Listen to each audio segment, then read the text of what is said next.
not eliminating God. They're eliminating models of God. You learn Sanskrit. Go back to your scriptures. Go back to your Vedas and realize that God is one. Division in Islam is prohibited. We understand the concept of God in Hinduism. Quran is the most positive book. Every day, more than 3,000 fetuses are being aborted in India after they identified that they're females. According to the statistics of 1996, US Department of Justice, 2,713 women are being raped every day. Every 32 seconds, one woman is being raped. I've been raped in US until the time I'm here. Islam has the solutions to the problems of the West.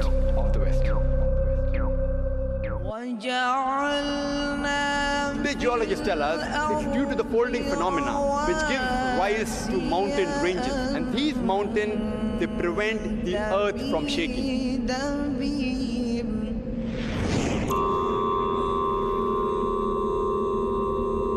Inna khalaqnal insana min nutfatin amshaj. We have created the human being from a minute quantity of mingled fluids.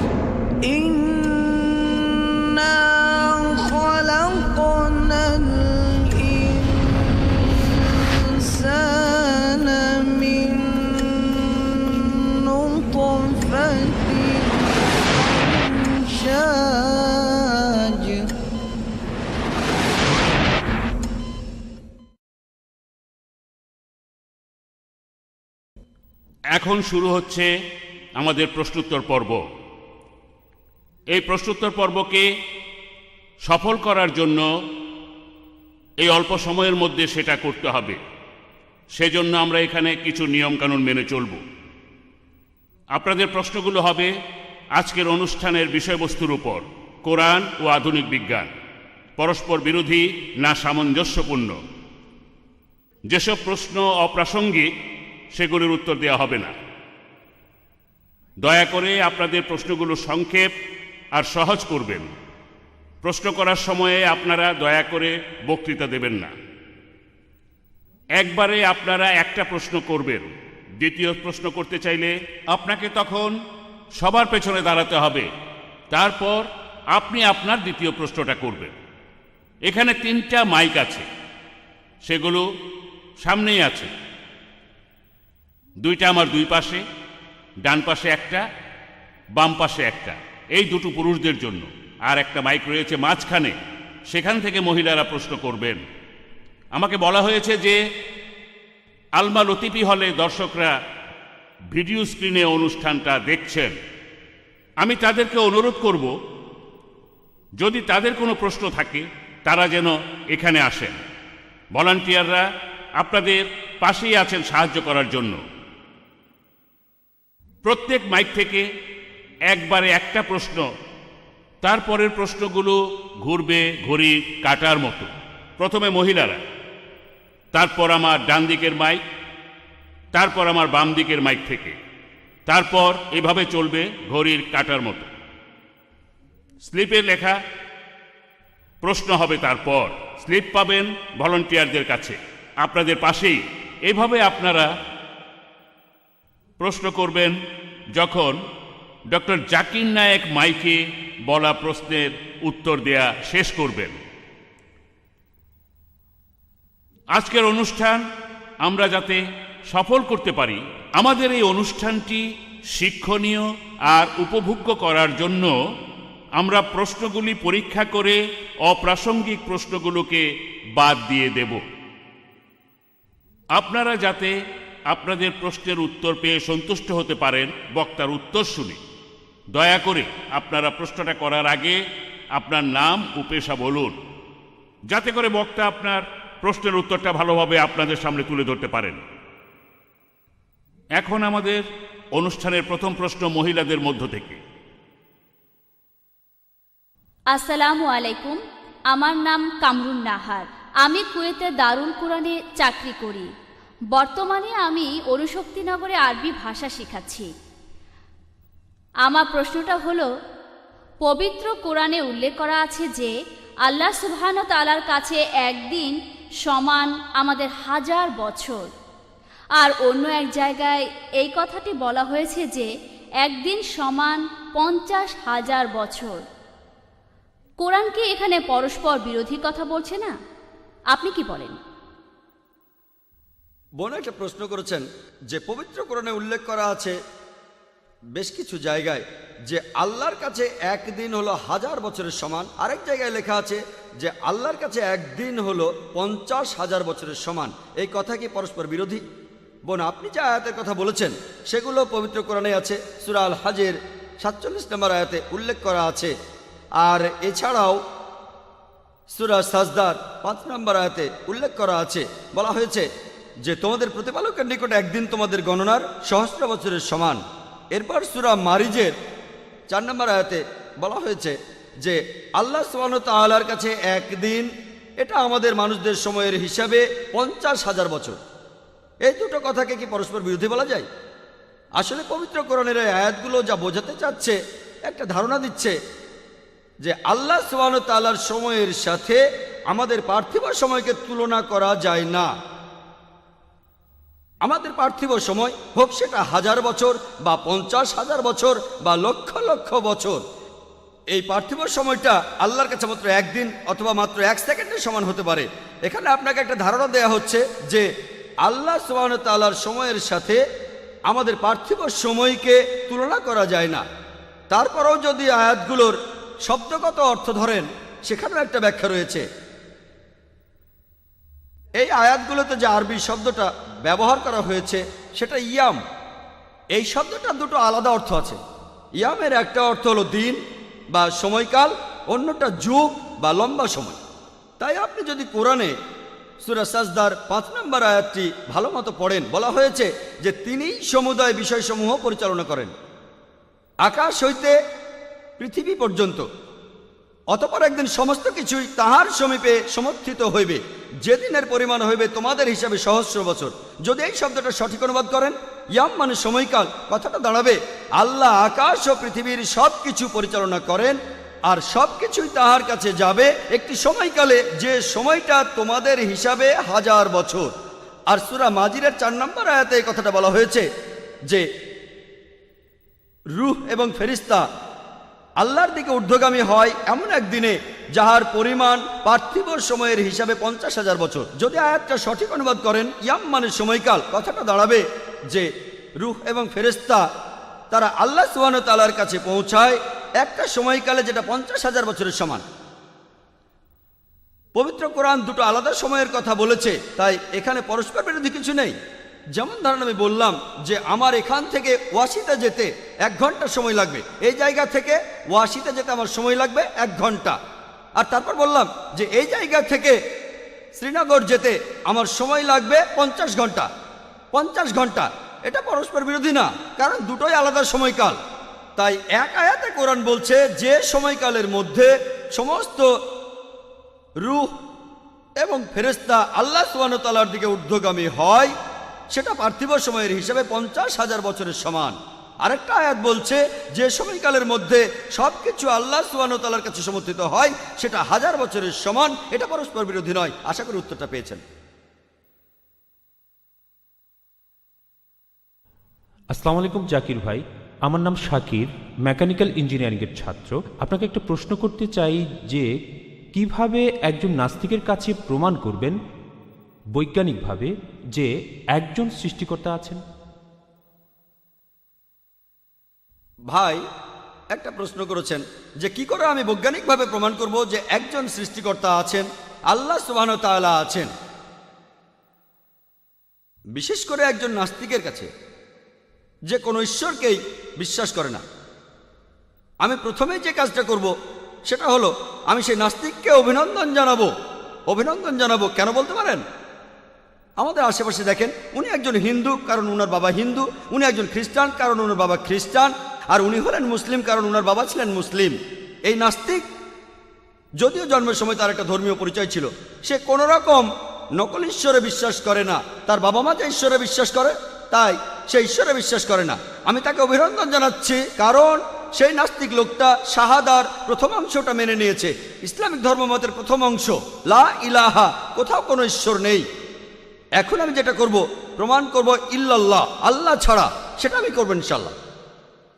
অন্য মানুষের ক্ষেত্রে আগে ভুল ঈশ্বরের ধারণাটা দূর করতে হবে, আর তারপরে আল্লাহ সুবহানাহু ওয়া তাআলার সঠিক ধারণা দিতে হবে। এখানে আমার অর্ধেক কাজ হয়ে গেছে। সে মেনে নিয়েছে লা ইলাহা, কোনো ঈশ্বর নেই। এবার আমি প্রমাণ করবো ইল্লাল্লাহ, আল্লাহ ছাড়া, সেটা আমি করবো ইনশাল্লাহ। সেই নাস্তিককে প্রশ্ন করেন যে ধরেন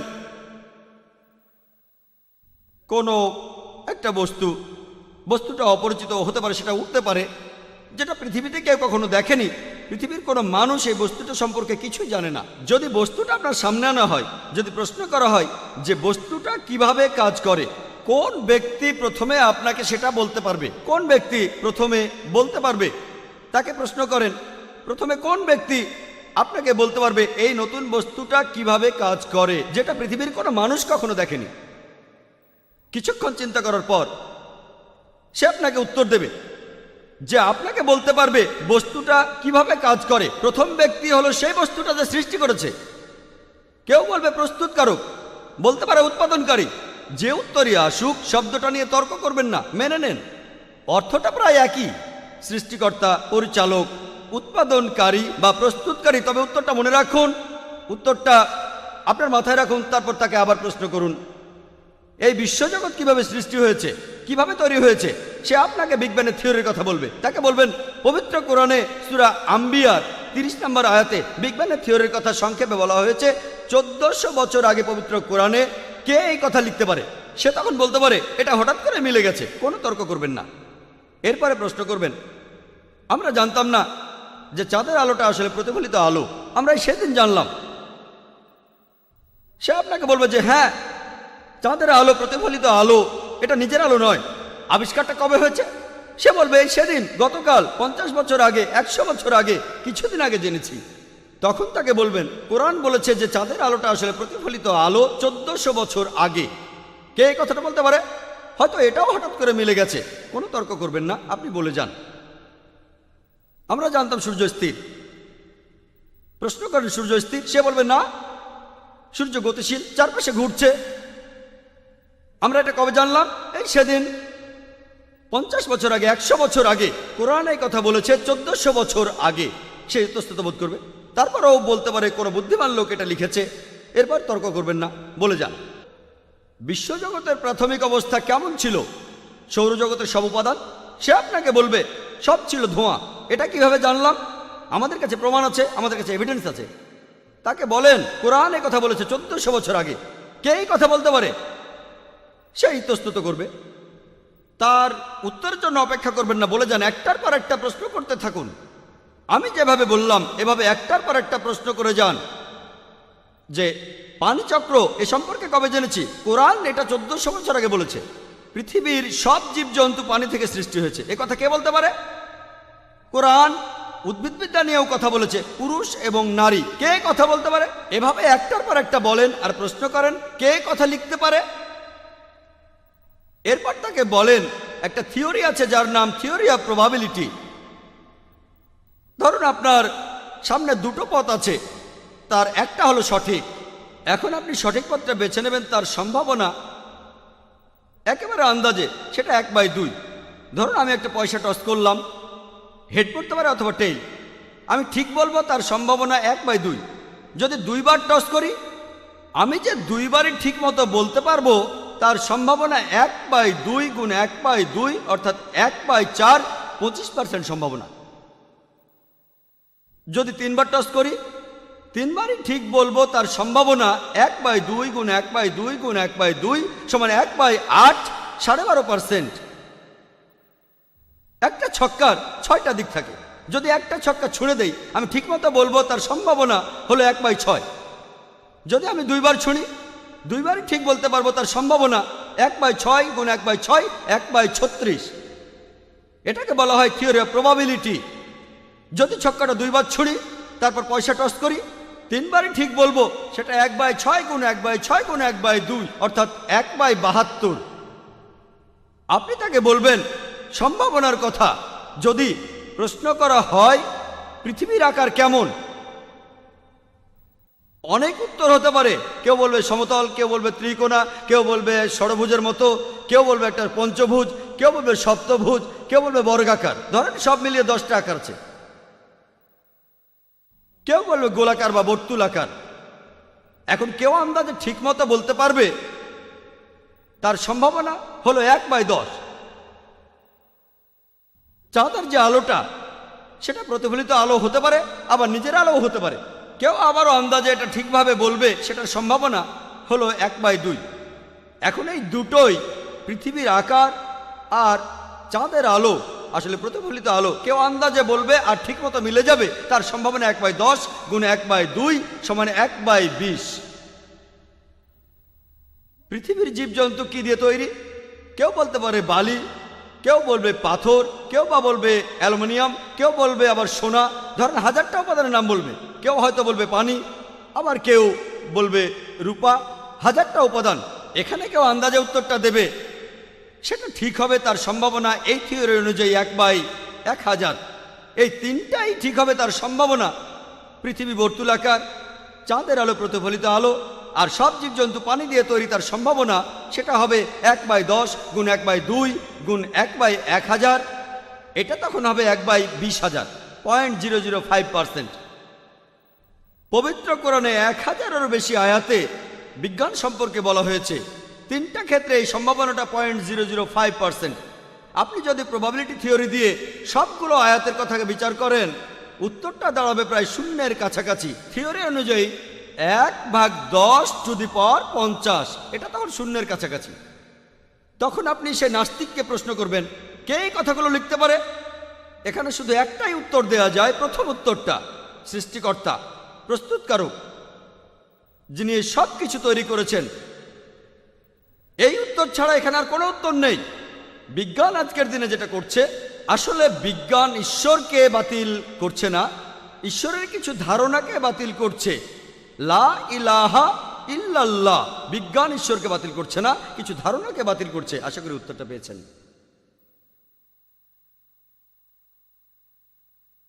পরের প্রশ্ন মহিলাদের মধ্য থেকে। আসসালামু আলাইকুম ভাই, আমার নাম ফরিদা আনসারি। আমি একজন ল্যাবরেটরি টেকনিশিয়ান। কোরআন বলছে যে আল্লাহ এই মানুষজাতির সৃষ্টিকর্তা। বিজ্ঞান কি এটার সাথে একমত? বোন একটা প্রশ্ন করেছেন। কোরআনে বলা হয়েছে যে আল্লাহ সুবহানাহু ওয়া তাআলা আমাদের মানবজাতির সৃষ্টিকর্তা। বিজ্ঞান কি এটার সাথে একমত? কোরআনে এই কথাটা অনেক জায়গায় বলা হয়েছে। আর শেষ আয়াতটা প্রজনন বিদ্যার স্তরের উপরে, অর্থাৎ সূরা মুমিনুনের 14 নম্বর আয়াতে উল্লেখ করা হয়েছে যে সর্বোত্তম স্রষ্টা কত মহান। বৈজ্ঞানিকভাবে কি প্রমাণ করা যায় যে আল্লাহ আমাদের স্রষ্টা? কোরআন এর উত্তর দিয়েছে।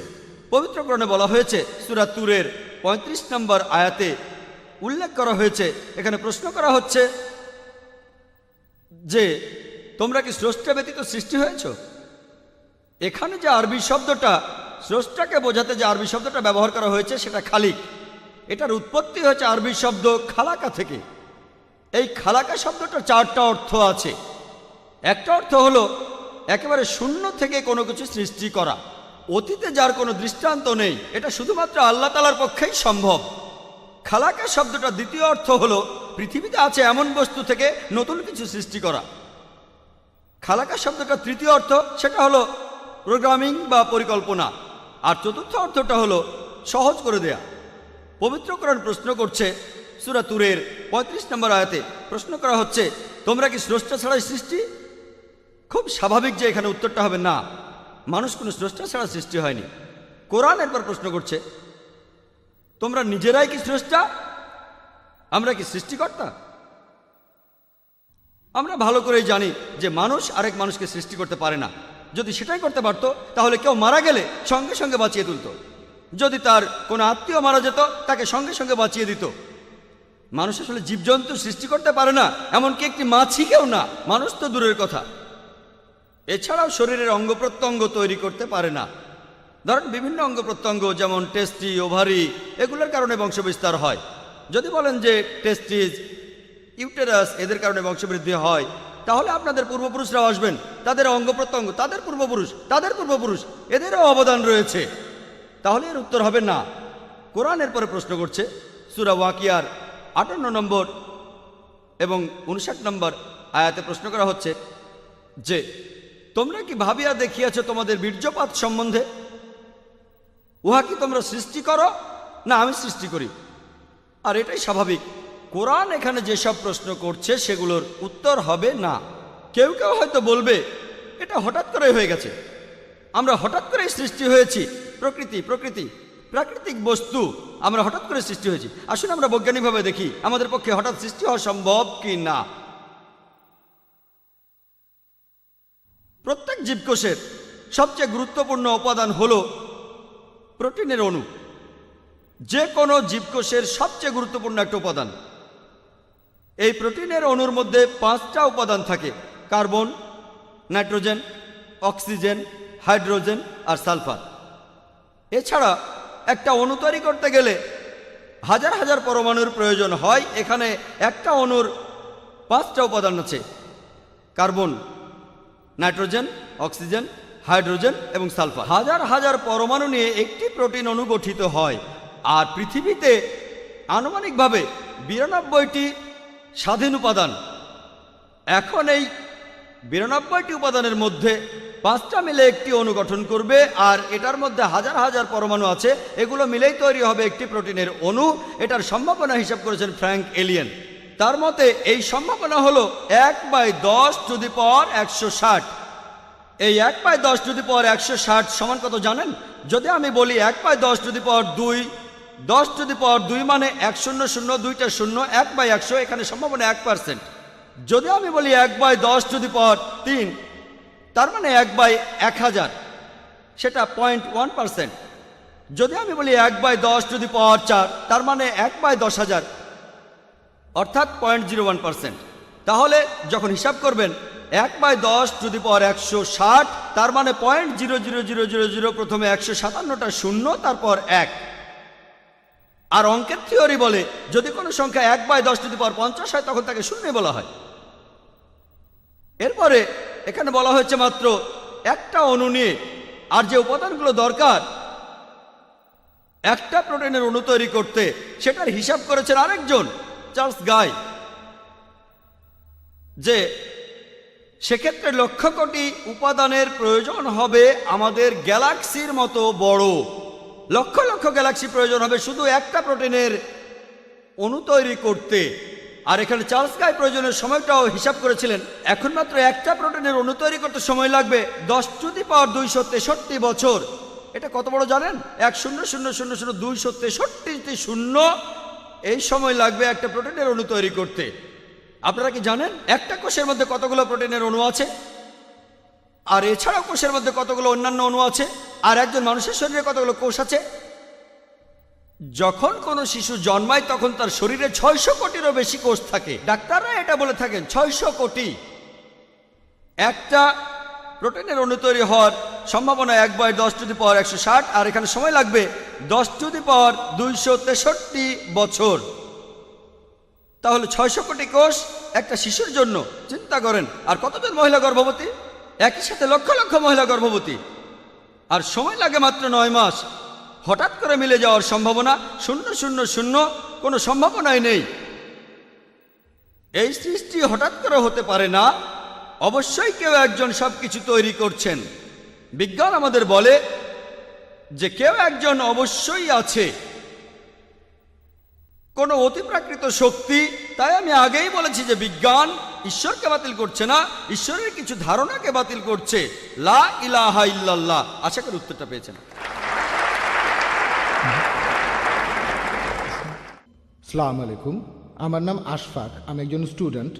আমার প্রশ্নটা হলো, কোরআনে বেশ কিছু জায়গায় বলা আছে যে আকাশমণ্ডলী এবং পৃথিবী তৈরি হয়েছে 6 দিনে, কিন্তু সূরা ফুসিলাতে বলা হয়েছে যে আকাশ এবং পৃথিবী তৈরি হয়েছে 8 দিনে।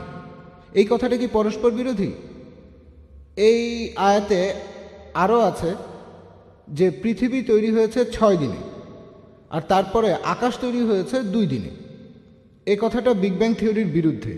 আকাশমণ্ডলী আর পৃথিবী আসলে তৈরি হয়েছে একই সময়।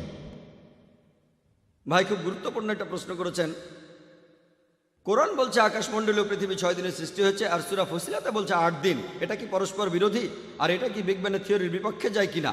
আমি আপনার সাথে একমত যে কোরআন অনেক জায়গায় বলেছে আকাশমণ্ডলী ও পৃথিবী 6 দিনে সৃষ্টি হয়েছে। অনেক জায়গায় সূরা আরাবের 54 নম্বর আয়াতে এই কথা বলা হয়েছে। তারপর সূরা ইউনূসের 3 নম্বর আয়াতে উল্লেখ করা হয়েছে, সূরা হুদের 7 নম্বর আয়াতে উল্লেখ করা হয়েছে, সূরা ফুরকানের 59 নম্বর আয়াতে কথা বলা হয়েছে, সূরা সাজদার 4 নম্বর আয়াতে কথা বলা হয়েছে, আর সূরা হাদিদের 4 নম্বর আয়াতে কথা বলা হয়েছে। এমনকি অনেক জায়গায় পবিত্র কোরআন বলছে যে আকাশমণ্ডলী আর পৃথিবী তিনি সৃষ্টি করেছেন 6 দিনে। এটা পার্থিব দিন নয়, এটা হলো ইয়াম, খুব লম্বা একটা সময়কাল। এই কথার ব্যাপারে আমার আপত্তি নেই। আর আমি এ ব্যাপারে একমত যে পবিত্র কোরআনে আকাশমণ্ডলী আর পৃথিবীর সৃষ্টির কথা বলা হয়েছে। সূরা ফুসিলাতে আপনি এখানে যে আয়াতের কথা বলছেন সেটা হলো 9 থেকে 12 নম্বর আয়াত। বলা হচ্ছে যে তাহাকে কি অস্বীকার করিবেই যিনি এই পৃথিবী সৃষ্টি করিয়াছেন 2 দিনে? তোমরা কি তাহার সমকক্ষ দাঁড় করাইতেছ? তোমরা কি কাউকে তাহার শরীক করিতেছ? তিনি তো জগৎসমূহের প্রতিপালক। 10 নম্বর আয়াতে আছে তিনি ভূপৃষ্ঠে স্থাপন করিয়াছেন অটল পর্বতমালা এবং পৃথিবীতে খাদ্যের ব্যবস্থা করিয়াছেন 4 দিনে। 11 নম্বর আয়াতে বলা হচ্ছে অতঃপর তিনি আকাশের দিকে মনোনিবেশ করিলেন, যাহা ছিল ধূম্র বিশেষ। অতঃপর তিনি উহাকে এবং পৃথিবীকে বলিলেন, তোমরা উভয়ে আসো ইচ্ছায় অথবা অনিচ্ছায়। উহারা বলিল, আমরা আসিলাম সম্পূর্ণরূপে অনুগত হইয়া। তিনি ইহা করেন 2 দিনে। তাই আপনি যদি পড়েন চিন্তা না করেই 2 + 4 + 2 = 8 দিন। কোরআন এই আয়াতগুলোর শুরুতেই উত্তর দিয়েছে। এখানে বলা হয়েছে যে যারা এর মধ্যে ভুল খুঁজতে যাবে তারা হবে সেই লোকগুলোর সমান যারা অন্য কাউকে আল্লাহর শরীক করে। আল্লাহ সুবহানাহু ওয়া তাআলা জানতেন যে কিছু লোক থাকবে যারা কোরআনের এই আয়াতগুলোর ভুল বের করার চেষ্টা করবে, তারা হবে মুশরিক। আর এখন খ্রিস্টান মিশনারিরা এই আয়াতটা মুসলমানদের বিরুদ্ধে প্রয়োগ করে। যদি আশেপাশে দেখেন, আমি অনেক দেশে গিয়েছি, এই প্রশ্নটা আমাকে সেখানেও করা হয়েছিল। খ্রিস্টান মিশনারিরা তারা এই প্রশ্ন করেছে। কোরআন বলেছে আগে থেকেই যে লোকে এই প্রশ্নটা করবে, আর এই লোকগুলো তারা যারা অন্য কাউকে আল্লাহর সাথে শরীক করে। এখন দেখা যাক এখানে প্রথম 2টা আয়াত, মানে সূরা ফুসিলাতের 9 নম্বর ও 10 নম্বর আয়াতে বলছে যে পৃথিবী সৃষ্টি হয়েছে 2 দিনে, তারপর পাহাড় পর্বত সেখানে বসানো হয়েছে, আর খাদ্যের ব্যবস্থা করা হয়েছে যথাযথভাবে 4 দিনে। তাহলে বলা হচ্ছে 2 দিনে পৃথিবী তৈরি হয়েছে, তারপর সেখানে পাহাড় পর্বত বসানো হয়েছে 4 দিনে, সব মিলিয়ে 6 দিন। তারপর 11 নম্বর আয়াতের প্রথম আরবি শব্দটা হলো সুম্মা। এখন এই আরবি শব্দ সুম্মা এর 3টা আলাদা অর্থ আছে। একটা হলো তারপর, আরেকটা হলো তখনই, আর অন্য আরেকটা হলো একই সাথে। আমি মেনে নিচ্ছি যে কোরআনের অনেক অনুবাদেই এই শব্দটাকে অনুবাদ করা হয়েছে তারপর। যদি সুম্মার অনুবাদ করেন তারপর, তাহলে কথাটা পরস্পর বিরোধী। অনুবাদ করেছে তারপর। আকাশমণ্ডলী সৃষ্টি হলো 2 দিনে, অর্থাৎ 2 + 4 + 2 = 8 দিন। তবে এখানে সঠিক অনুবাদ হবে, এখানে সুম্মা শব্দটার অনুবাদ হবে তখনই অথবা একই সাথে। আর আব্দুল্লাহ ইউসুফ আলহামদুলিল্লাহ এই আয়াতে সুম্মা শব্দটার সঠিক অনুবাদ করেছেন, অর্থাৎ একই সাথে। যদি সুম্মার অনুবাদ করেন তখনই বা একই সাথে, এর অর্থ দাঁড়াবে যখন পৃথিবী আর পাহাড় পর্বত 6 দিনে সৃষ্টি হলো, একই সাথে আকাশমণ্ডলী সৃষ্টি হয়েছে 2 দিনে। যেমন ধরেন কোনো একজন নির্মাতা, তিনি কথা বললেন যে আমার কোম্পানি একটা 10 তলা বাড়ি বানিয়েছে, একই সাথে বাড়ির চারপাশের দেয়ালটাও বানিয়েছে, মোট 6 মাস সময়। এরপর কোনো একজন লোক সেখানে ফ্ল্যাট কিনতে গেলেন, তারপর সেই নির্মাতার সাথে কথা বললেন, বাড়িটা সম্পর্কে বিস্তারিত জানতে চাইলেন। নির্মাতা বললেন বেসমেন্ট তৈরি করতে 2 মাস লেগেছে, আর পরের 4 মাসে 10 তলা বাড়িটা বানিয়েছি। আর যখন আমি বেসমেন্ট আর বাড়িটা বানাচ্ছিলাম, এই কাজের সাথে সাথেই আমি এই বাড়ির চারপাশের দেয়ালটা বানিয়েছি 2 মাসের মধ্যে। এটা সম্ভব, কথাটা পরস্পর বিরোধী নয়। এরপরও মোট সময় 6 মাস। তাহলে একইভাবে সূরা ফুসিলাতের 9 নম্বর থেকে 12 নম্বর আয়াতে বলা হয়েছে যে সময় পৃথিবী আর পাহাড় পর্বত 6 দিনে সৃষ্টি হলো, একই সাথে আকাশমণ্ডলী সৃষ্টি করা হয়েছে 2 দিনে। এটা পরস্পর বিরোধী নয়। আর একইভাবে যদি অনুবাদ করেন তারপর, কথাটা বিজ্ঞানসম্মত হয় না, কারণ পৃথিবী আগে সৃষ্টি করা হয়েছে, তারপরে পাহাড় পর্বত, এটা পরস্পর বিরোধী। এছাড়াও পবিত্র কোরআনে সূরা বাকারার 29 নম্বর আয়াতে বলা হয়েছে যে আল্লাহ পৃথিবী সৃষ্টি করেছেন সুম্মা, আকাশমণ্ডলী। তবে দুর্ভাগ্যজনকভাবে আব্দুল্লাহ ইউসুফ আলী এখানে সুম্মার অনুবাদ করেছেন তারপর। আর কোরআনে সূরা বাকারার 29 নম্বর আয়াতে তিনি সুম্মা শব্দের অনুবাদ করেছেন, তারপর আল্লাহ পৃথিবী সৃষ্টি করেছেন, তারপর আকাশমণ্ডলী, তখন এটা পরস্পর বিরোধী। এখানে সুম্মা শব্দটা সঠিক অনুবাদ হবে তখনই বা একই সাথে। যদি অনুবাদ করেন একই সাথে, তাহলে কথাটা পরস্পর বিরোধী নয়, কারণ বিজ্ঞানের থিওরি আমাদের বলে যে আকাশ আর পৃথিবী একই সাথে সৃষ্টি হয়েছে। আর সেজন্যই কোরআনে, পবিত্র কোরআনে অনেক জায়গায় আছে আমি আকাশমণ্ডলী ও পৃথিবী তৈরি করলাম, আরেক জায়গায় বলা হচ্ছে আমি পৃথিবী ও আকাশ তৈরি করলাম। সবশেষে আমি পবিত্র কোরআনের সূরা আম্বিয়া 30 নম্বর আয়াতের কথাটা উল্লেখ করছি। أولم يرى الذين كفروا أن السماوات والأرض كانت رتقا ففتقناهما। অবিশ্বাসীরা কি ভাবিয়া দেখে না আকাশমণ্ডলী ও পৃথিবী মিশিয়া ছিল, আমি উভয়কে পৃথক করিলাম।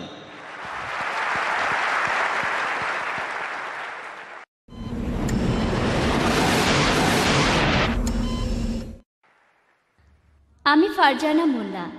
আমার প্রশ্নটা হলো মানুষের অর্থাৎ হোমোস্যাপিয়েন্সের বিবর্তন নিয়ে কথা বলছি।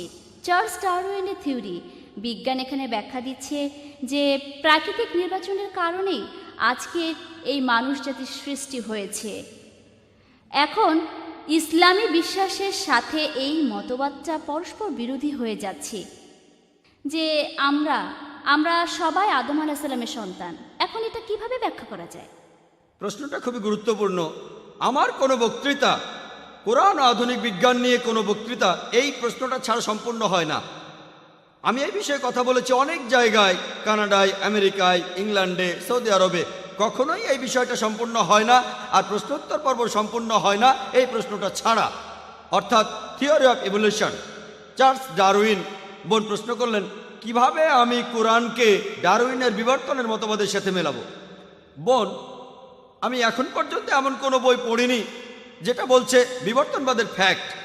সব বই বলছে বিবর্তনবাদের থিওরি।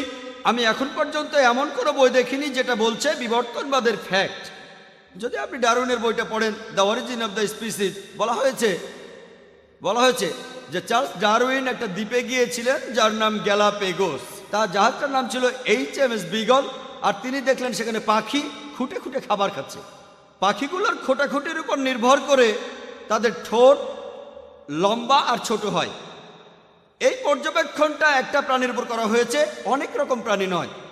চার্লস ডারউইন তার বন্ধু থমাস থমটনকে একটা চিঠি লিখেছিলেন 1861 সালে যে আমি প্রাকৃতিক নির্বাচনে বিশ্বাস করি না। আপনি এই শব্দটাই বললেন। আমি বিবর্তনবাদের থিওরিতে বিশ্বাস করি না, কারণ আমার কাছে কোনো প্রমাণ নেই। আমি শুধু এই জন্যই বিশ্বাস করছি কারণ এই থিওরির সাহায্যে আমি ব্যাখ্যা করতে পারবো, প্রজনন তত্ত্ব, শরীর তত্ত্ব ইত্যাদি ব্যাখ্যা দিতে পারবো। চার্লস ডারউইন নিজেই বলেছেন এখানে অনেক ফাঁক আছে। তিনিও একমত না, তিনি নিজেই বলেছেন এখানে অনেক ফাঁক আছে। আর দেখবেন ঠাট্টা করে কখনো বলা হয়, তুমি যদি ডারউইনের সময় পৃথিবীতে থাকতে থিওরিটা প্রমাণ হয়ে যেত। তাকে ঠাট্টা করে বলা হচ্ছে বাঁদরের মতো দেখতে। আমরাই ঠাট্টা করে থাকি। এখন এই থিওরি পৃথিবীর অনেক জায়গায় মনে করা হয় আসলে এটা সত্যি। কারণটা জানেন? আমি স্কুলে ডারউইনের থিওরি পড়েছি, এমনকি এখনো পড়ানো হয়। এখানে কারণটা কি বলতে পারেন? এখানে কারণটা হলো, আপনারা যদি চার্চগুলোকে খেয়াল করেন, চার্চগুলো আগে ছিল বিজ্ঞানের বিরুদ্ধে। আর আপনারা জানেন তারা গ্যালিলিওকে মৃত্যুদণ্ড দিয়েছিল। গ্যালিলিওকে তারা মৃত্যুদণ্ড দিয়েছিল কেন? কারণ তিনি জ্যোতির্বিদ্যা সম্পর্কে এমন কথা বলেছিলেন যা বাইবেলের বিরুদ্ধে যায়, তাই তারা তাকে মৃত্যুদণ্ড দিয়েছিল। এখন পোপ ক্ষমা প্রার্থনা করেন। তাই চার্লস ডারউইন যে থিওরির কথা বললেন সেটা যখন বাইবেলের বিরুদ্ধে গেল, বিজ্ঞানীরা তারা এখানে কোনো প্রমাণ দেখতে চাইল না। আমার শত্রুর শত্রু আসলে আমার বন্ধু। তাই সব বিজ্ঞানী, তাদের বেশিরভাগ বিজ্ঞানী এই সমর্থনটা করেছে কারণ বাইবেলের বিরুদ্ধে গেছে, থিওরি সত্যের জন্য নয়। তারা সমর্থন করেছে কারণ এই থিওরিটা বাইবেলের বিরুদ্ধে গেছে। সবগুলো স্টেজের কথা বলা আছে বোন, সবগুলো স্টেজ। লুসি 4 প্রকার হোমিনিড। বিজ্ঞান আমাদের বলে হোমিনিড 4 প্রকার।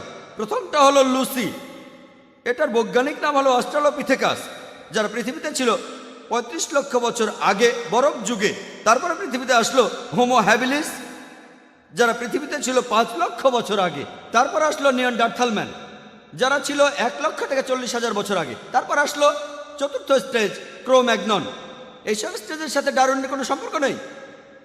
পিপি গ্রাসে বলেছেন 1971 সালে, যিনি চেয়ারম্যান ছিলেন ইভলিউশনারি স্টেজ স্টাডিজের প্যারিসে সোজার ইউনিভার্সিটিতে, তিনি বলেছেন এটা একেবারে অসম্ভব। শুধুমাত্র ফসিল দেখে পূর্বপুরুষ বের করা যায় না। আমি আপনাদের এখানে কয়েকশো বিজ্ঞানীর নাম বলতে পারি, নোবেল বিজয়ীদের নাম, যারা ডারউইনের থিওরির বিরুদ্ধে। অনেকেই আপনারা হয়তো জানেন স্যার অ্যালবার্ট জর্জি, যিনি নোবেল পেয়েছিলেন ভিটামিন সি আবিষ্কারের জন্য। তিনি একটা বই লিখেছিলেন দ্য কেভিএফ অ্যান্ড ম্যান, ডারউইনের থিওরির বিরুদ্ধে। এরপর আপনি যদি স্যার ফ্রেড হোয়েলের বই পড়েন, তিনি সেখানে ডারউইনের থিওরির বিরুদ্ধে কথা বলেছেন। যদি আপনি রবার্ট অ্যালবার্টের নাম শোনেন, তিনি নতুন একটা বিবর্তনের থিওরি লিখেছেন ডারউইনের থিওরির বিরুদ্ধে। এটা চিন্তা করা যায় না, কল্পনা করা যায় না যে মানুষ এসেছে বাঁদর থেকে। যদি আপনারা স্যার স্যালসবেরির নাম শোনেন, একজন জীববিজ্ঞানী, তিনি বলেছেন এই ডারউইনের থিওরি বিশ্বাস করাটা খুবই অযৌক্তিক।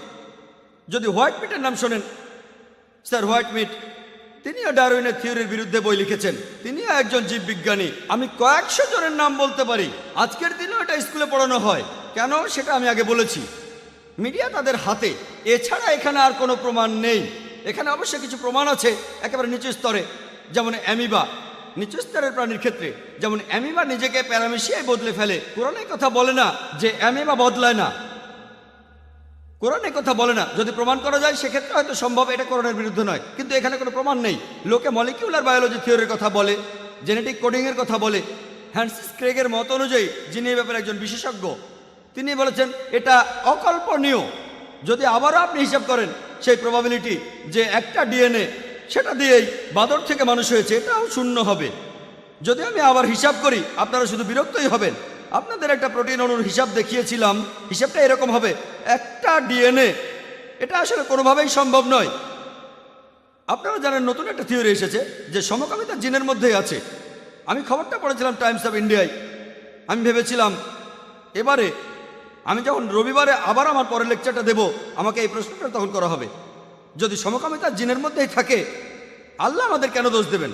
কোরআন সমকামিতার বিরুদ্ধে কথা বলেছে। আমি বললাম যে এটা আসলে থিওরি, অপেক্ষা করুন প্রমাণিত হোক, এখনই মন্তব্য করবেন না। এরপর মাত্র কয়েক মাস পরেই দেখা গেল এই থিওরিটা ভুল প্রমাণিত হলো। আর যে লোক এই থিওরির কথা বলেছিল যে সমকামিতার জিনেই আছে, সে নিজেই একজন সমকামী। সেজন্যই বলেছি আমি কথা বলবো বিজ্ঞানের প্রতিষ্ঠিত সত্য নিয়ে, থিওরি আর অনুমান নিয়ে নয়। ডারউইনের থিওরি প্রমাণিত কিছু নয়। আমরা মানুষরা বাঁদর থেকে আসিনি। অনেক বিজ্ঞানী এই থিওরির বিরুদ্ধে কথা বলেন, আর পবিত্র কোরআনের বিরুদ্ধে কথা বলেছে। কোরআন বলছে প্রথম মানুষ হলেন আদম আলাইহিস সালাম। ইনশাল্লাহ আমরা এটা আবিষ্কার করব, হয়তো 100 বছর পরে বা 1000 বছর পরে। এটা নিয়ে গবেষণা হচ্ছে যে মানুষ জাতি একটা যুগল থেকে তৈরি হয়েছে কি না। তবে এটা শুধু থিওরি। এটা কোরআনের আয়াতও আছে যে মানুষ জাতি তৈরি হয়েছে একটি যুগল থেকে, পুরুষ ও নারী। এটা শুধুই থিওরি, তাই এটার কথা আমার লেকচারে বলিনি। ইনশাল্লাহ এটা প্রতিষ্ঠিত হবে 50 বছর পরে বা 100 বছর পরে। সেদিন আমরা জানবো কোরআন বিজ্ঞানের কথাই বলছে, পরস্পর বিরোধী কিছু নয়, বিজ্ঞানের প্রতিষ্ঠিত সত্যের সঙ্গে অসামঞ্জস্যপূর্ণ কিছু নয়। আশা করি উত্তর পেয়েছেন। আসসালামু আলাইকুম, আমি আব্দুস সামি, আমি স্টুডেন্ট। কোরআনে বলা হয়েছে যে অবিশ্বাসীদের হৃদয় বন্ধ করা আছে, কিন্তু বিজ্ঞান আমাদের বলে মানুষের ব্রেন চিন্তা করে, হৃদয় না। এটা একটু ব্যাখ্যা করেন প্লিজ। ভাই একটা প্রশ্ন করেছেন যে কোরআনে আছে অবিশ্বাসীদের হৃদয় ঢেকে দিয়েছেন আল্লাহ সুবহানাহু ওয়া তাআলা। আজকে বিজ্ঞান আমাদের বলে আমাদের ব্রেনই সব চিন্তা করে, হৃৎপিণ্ড না। আমিও একমত। তাহলে কোরআনকে অবৈজ্ঞানিক যখন বলা হচ্ছে হৃদয় ঢেকে দেওয়া হয়েছে, আমিও মেনে নিচ্ছি যে কোরআনে বিভিন্ন জায়গায় বলা হয়েছে, যেমন সূরা বাকারার 7 নম্বর আয়াতে বলা হয়েছে যে আল্লাহ হৃদয় ঢেকে দিয়েছেন কাফির লোকদের হৃদয়। সে কথাই বলা হয়েছে যে তাদের হৃদয়কে ঢেকে দেওয়া হয়েছে। এখানে যে আরবি শব্দটা আছে সেটা হচ্ছে কলব। এই আরবি শব্দ কলবের দুটো অর্থ আছে, একটা হলো হৃদয়, আরেকটা হলো বুদ্ধিমত্তা। তাই যদি সঠিকভাবে অনুবাদ করেন, এখানে বলা হয়েছে আল্লাহ তাদের বুদ্ধিমত্তাকে ঢেকে দিয়েছেন অবিশ্বাসীদের বুদ্ধিমত্তা। আর এটা বৈজ্ঞানিকভাবে প্রমাণিত যে বুদ্ধিমত্তাকে ঢেকে দেওয়া হবে, হৃদয়কে নয়। তবে একজন শ্রোতা আমাকে প্রশ্ন করেছিল, ভাই জাকির, আমি মেনে নিলাম যে কলব মানে হৃদয় আর বুদ্ধিমত্তাও হতে পারে, কিন্তু একটা আয়াতে বলা হয়েছে যে বুকের পেছনে হৃদয় থাকে। তাহলে এখানে আপনি কি উত্তর দেবেন?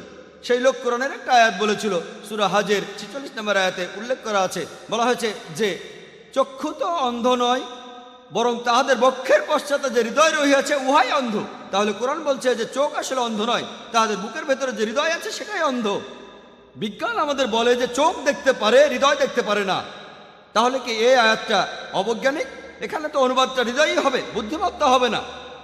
তখন তাকে বললাম, আমি মানছি যে শব্দটার আসলে দুটো অর্থ আছে, তবে বুক শব্দটার জন্য যে আরবি ব্যবহার করা হয়েছে সেটা সদর। সদর শব্দটার আবার দুটো অর্থ আছে, একটা হলো বুক, আরেকটা হলো কেন্দ্র।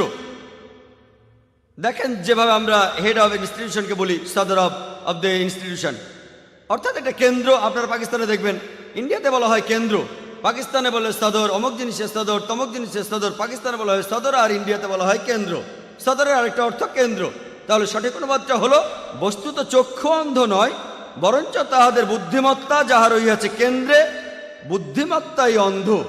যেমন আমি আমার কথা শুরুতে কোরআনের একটা উদ্ধৃতি দিয়েছিলাম, সূরা তাহার 25 থেকে 28 নম্বর আয়াতে উল্লেখ করা আছে, রাব্বি শুরহ লি সাদরি, হে আমার প্রতিপালক আমার বক্ষ প্রশস্ত করিয়া দাও। রাব্বি শুরহ লি সাদরি ওয়া ইয়াসির লি আমরি ওয়াহলুল উকদাতাম মিন লিসানি ইয়াফকাহু কাওলি।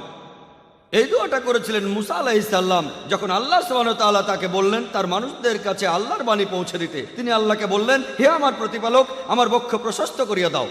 এখানে বক্ষ বা বুক সঠিক অনুবাদ নয়, এখানে বক্ষ আবার কি করবে? এর অর্থ, হে আমার প্রতিপালক আমার কেন্দ্রকে প্রশস্ত করিয়া দাও। রাব্বি ইশরাহ লি সাদরি ওয়া ইয়াসির লি আমরি, এবং আমার কর্ম সহজ করিয়া দাও।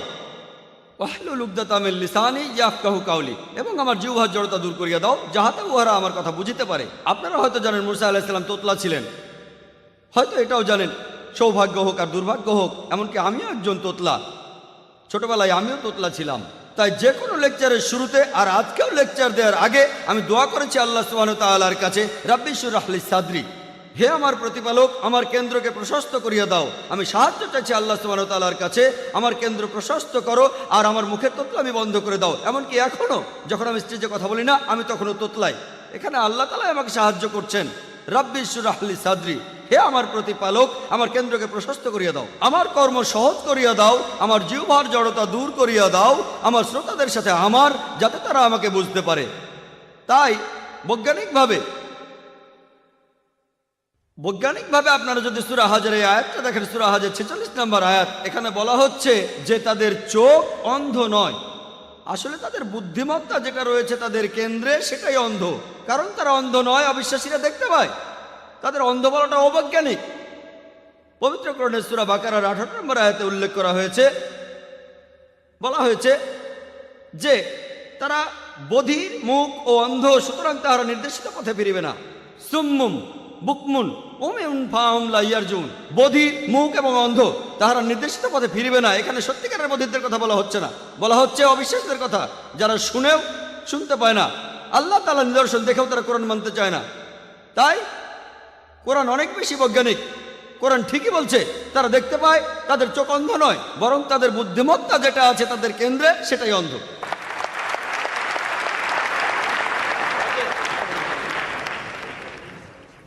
আসসালামু আলাইকুম জাকির ভাই, আমি আগে হিন্দু ছিলাম আর আমি মুসলমান হয়েছি কিছুদিন আগে। আমি আপনাকে এখন যে প্রশ্নটা করতে চাই, যখন কোনো মহিলা তার গর্ভে সন্তান ধারণ করে, ইসলামে গর্ভপাত নিষিদ্ধ, কিন্তু কোনো মহিলার যদি মেডিকেল প্রবলেম থাকে, রক্তশূন্যতায় ভোগে, অথবা কিছুদিন আগে যে সন্তান প্রসব করেছে আর এমন অবস্থায় সবসময় তার জীবনের উপর ঝুঁকি রয়েছে, অমুসলিম ডাক্তাররা বলেন গর্ভপাত করিয়ে ফেলতে, মুসলিম ডাক্তাররা বলেন এটা হারাম, আর যেসব ডাক্তাররা একটু আধুনিক তারা বলেন যে যদি সন্তান 40 দিন গর্ভে থাকে, 40 দিনের আগে গর্ভপাত করা যাবে, 40 দিনের পর করা যাবে না। ইসলামী কোনো আইনে অনুমতি দেওয়া হয়নি, এটা কি ঠিক নাকি ভুল? ভাই, আপনি একটা প্রশ্ন করেছেন। আপনি বললেন যে এখনকার দিনে অনেক ক্ষেত্রে গর্ভপাত ঘটানো হয়, কিন্তু পবিত্র কোরআনে কোনো গর্ভপাতের অনুমতি দেওয়া হয়নি।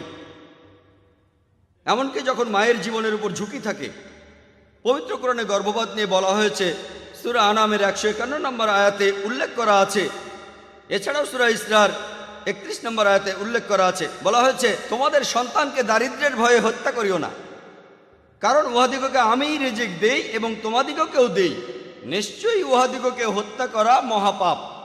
তাহলে গর্ভপাত ঘটানো হারাম স্বাভাবিক পরিস্থিতিতে, যেমন ধরুন শুকরের মাংস হারাম, অ্যালকোহল হারাম, মৃত পশুর মাংস হারাম, তবে একই সাথে কোরআন বলছে 4টি আলাদা জায়গায়। সূরা বাকারার 173 নম্বর আয়াতে বলা হয়েছে, সূরা মাইদার 3 নম্বর আয়াতে বলা হয়েছে, সূরা আনামের 145 নম্বর আয়াতে বলা হয়েছে এবং সূরা নাহালের 115 নম্বর আয়াতে উল্লেখ করা হয়েছে। বলা হয়েছে যে যদি নিরুপায় হইয়া কেহ আল্লাহর নির্দেশ পালন না করে, আল্লাহ সেক্ষেত্রে ক্ষমাশীল।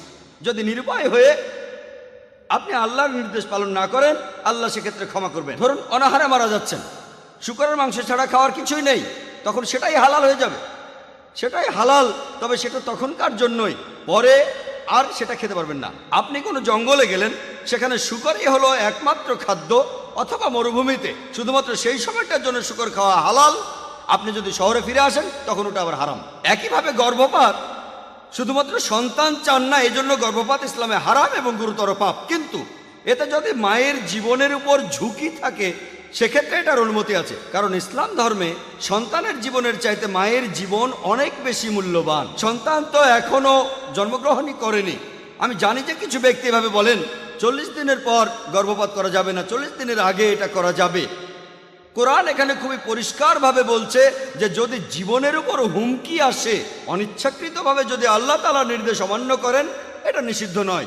যদি ডাক্তার বলে যে আপনার হার্টের সমস্যা আছে আর প্রসব যন্ত্রণায় আপনার হার্টের ক্ষতি হবে, মা তাহলে মারা যাবে, তাহলে সেক্ষেত্রে গর্ভপাত করানো উচিত। কারণ ইসলাম অনুযায়ী আপনি ছোট কোনো ক্ষতি এড়ানোর জন্য বড় ক্ষতি করতে পারেন না। সন্তানের মা একজন পূর্ণবয়স্ক মানুষ, তার জীবন সন্তানের জীবনের চেয়ে দামি। সন্তান তখন নিজে একা একা বাঁচতে পারে না, তাহলে যদি সন্তানের জন্য মায়ের জীবন ঝুঁকির মধ্যে থাকে, ইসলাম অনুযায়ী গর্ভপাত করানো যাবে। যদি কোনো ঝুঁকি না থাকে, তাহলে সেটা হারাম। আশা করি উত্তরটা পেয়েছেন। আমার নাম জাবেদ, আমি একজন স্টুডেন্ট।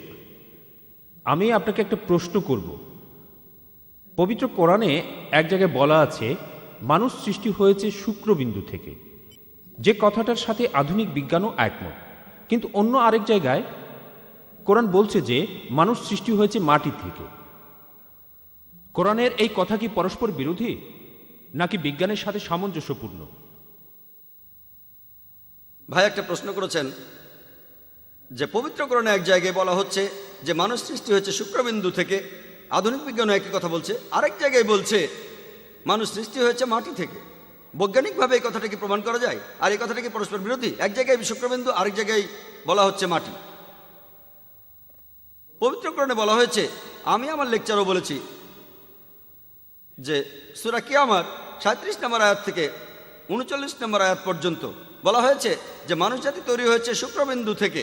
আর এখনকার বিজ্ঞানও একই কথা বলে। এছাড়াও পবিত্র কোরআনে আছে সূরা হজের 5 নম্বর আয়াতে উল্লেখ করা হয়েছে যে আল্লাহ মানুষ জাতিকে সৃষ্টি করিয়াছেন সামান্য মৃত্তিকা হইতে।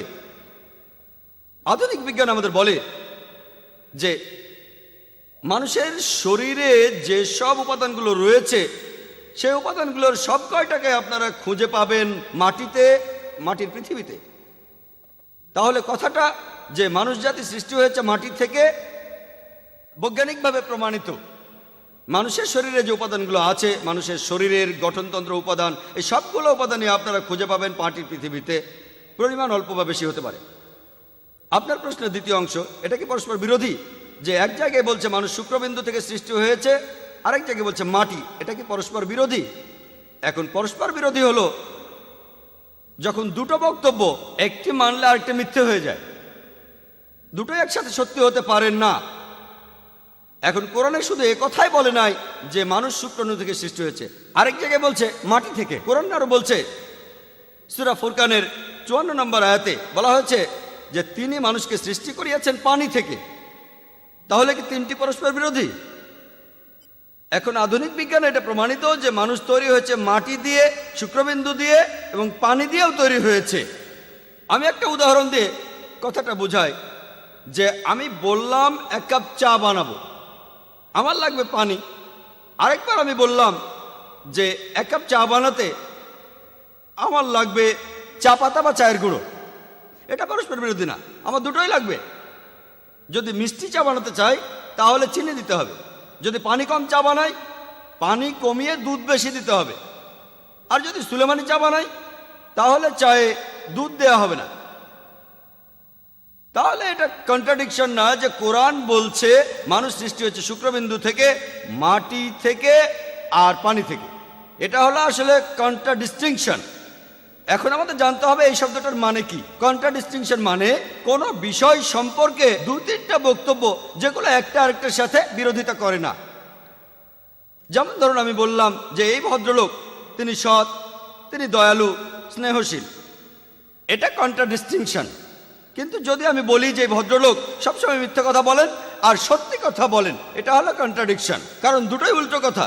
যদি সম্পূর্ণ উল্টো কথা না হয় সেটা হবে কন্ট্রাডিস্টিংশন। পরের প্রশ্ন মহিলাদের মধ্য থেকে। আসসালামু আলাইকুম ভাই জাকির, আমার প্রশ্নটা হলো, যখন কোরআন নিজেই বিজ্ঞান সম্পর্কে এত কথা বলছে, তাহলে বিজ্ঞানের ক্ষেত্রে মুসলিমরা এত পিছিয়ে রয়েছে কেন?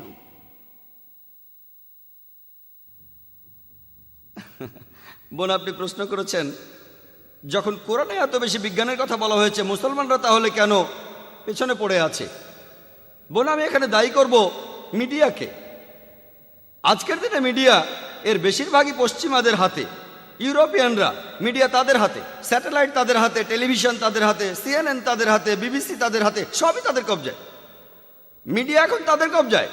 আর আমরা সবাই যে বইগুলো স্কুলে পড়ি, কলেজে যে বইগুলো পড়ি, আপনারা দেখবেন সেখানে অষ্টম থেকে দ্বাদশ শতাব্দীতে এই সময়টা ছিল অন্ধকারের যুগ। কাদের জন্য অন্ধকার? ইউরোপিয়ানদের অন্ধকার যুগ, পুরো পৃথিবী না। আরব এবং মুসলিমরা তখন অনেক বেশি উন্নত ছিল। অষ্টম থেকে দ্বাদশ শতাব্দীতে মুসলিমরা অনেক উন্নত ছিল, ইউরোপিয়ানরা পিছিয়ে ছিল। সেজন্য তারা বলে তখন পৃথিবী ছিল অন্ধকার যুগ। আসলে পৃথিবী অন্ধকার যুগে ছিল না, ইউরোপিয়ানরা অন্ধকারে ছিল। সেই সময়ের সামান্য যন্ত্রপাতি আর বিভিন্ন প্রযুক্তি দিয়ে অষ্টম থেকে দ্বাদশ শতাব্দীতে মুসলিম বিজ্ঞানীরা যে আবিষ্কার করেছেন সেটা অকল্পনীয়। এখন বিজ্ঞান অনেক উন্নত হয়েছে, অনেক আবিষ্কার হচ্ছে। তখনকার দিনের বিভিন্ন রকম সীমাবদ্ধতার মধ্যেও মুসলমান বিজ্ঞানীরা যে কত কিছু আবিষ্কার করেছিলেন সেটা অকল্পনীয়। যেমন ধরুন, আমি আমার লেকচারে বলেছি যে ইবনে নাফিস তিনি রক্ত সঞ্চালন প্রক্রিয়া আবিষ্কার করেন, কিন্তু মেডিকেল বইয়ে আছে, স্কুলের পাঠ্য বইতেও আছে, রক্ত সঞ্চালন প্রক্রিয়া কে আবিষ্কার করেন? William Harvey. সবাই উইলিয়াম হার্ভির নাম জানে, কেউ ইবনে নাফিসের নাম জানে না। ইবনে নাফিস রক্ত সঞ্চালনের কথা বলেছেন 400 বছর আগে। ইউরোপিয়ানরা পরবর্তীতে মুসলিমদের বইগুলো পড়েছে, তারপর সবাইকে বলেছে এটা তাদেরই আবিষ্কার। আপনারা যদি মুসলমানদের আবিষ্কারগুলো দেখেন, যেমন ধরেন আল ইদ্রিসি 1154 সালে তিনি প্রথম ব্যক্তি যিনি পৃথিবীর ম্যাপ আঁকেন, প্রথম পৃথিবীর ম্যাপ, প্রথম। ম্যাথমেটিক্স, মুসলমানরা ম্যাথমেটিক্সে অনেক উন্নত, আমরাই দশমিক পদ্ধতি চালু করেছি। আপনারা তো নম্বরগুলো জানেন, 1 2 3, এগুলো হলো আরবীয় সংখ্যা। এর বাদেও আরেকটা রোমান সংখ্যা আছে। এটাকে আরবীয় সংখ্যা বলা হয় কেন? কারণ আরবরাই এটা আবিষ্কার করেছে। দশমিক সংখ্যা আসলে আরবীয় সংখ্যা। প্রথম যে ব্যক্তি পিথাগোরাসের থিওরিটা প্রমাণ করেন তিনি আলতুসি। আমরা পিথাগোরাসের থিওরি জানি, কিন্তু আলতুসির নাম জানি না। তিনি প্রমাণ করেছেন যে অতিভুজের বর্গ সমান হলো অন্য দুই বাহুর বর্গের যোগফলের সমান। আল বিরুনি তিনি ছিলেন ত্রিকোণমিতির উপর একজন বিখ্যাত গণিতজ্ঞ। এরা সবাই খুবই বিখ্যাত। আল-খিন্দির নাম শুনতে পারেন। আল-খিন্দি ছিলেন একজন দার্শনিক, গণিতজ্ঞ এবং জ্যোতির্বিদ। যখন বিখ্যাত বিজ্ঞানী গ্যালিলিও নিউটন বলছেন পদার্থবিদ্যার সব সূত্রই পরম সূত্র, খিন্দি বলেছেন যে সব সূত্রই হচ্ছে আপেক্ষিক। আর এখন আমরা জানি আপেক্ষিকতাবাদের সূত্র প্রমাণ করেছেন অ্যালবার্ট আইনস্টাইন। কেউ আল-খিন্দির নাম জানে না।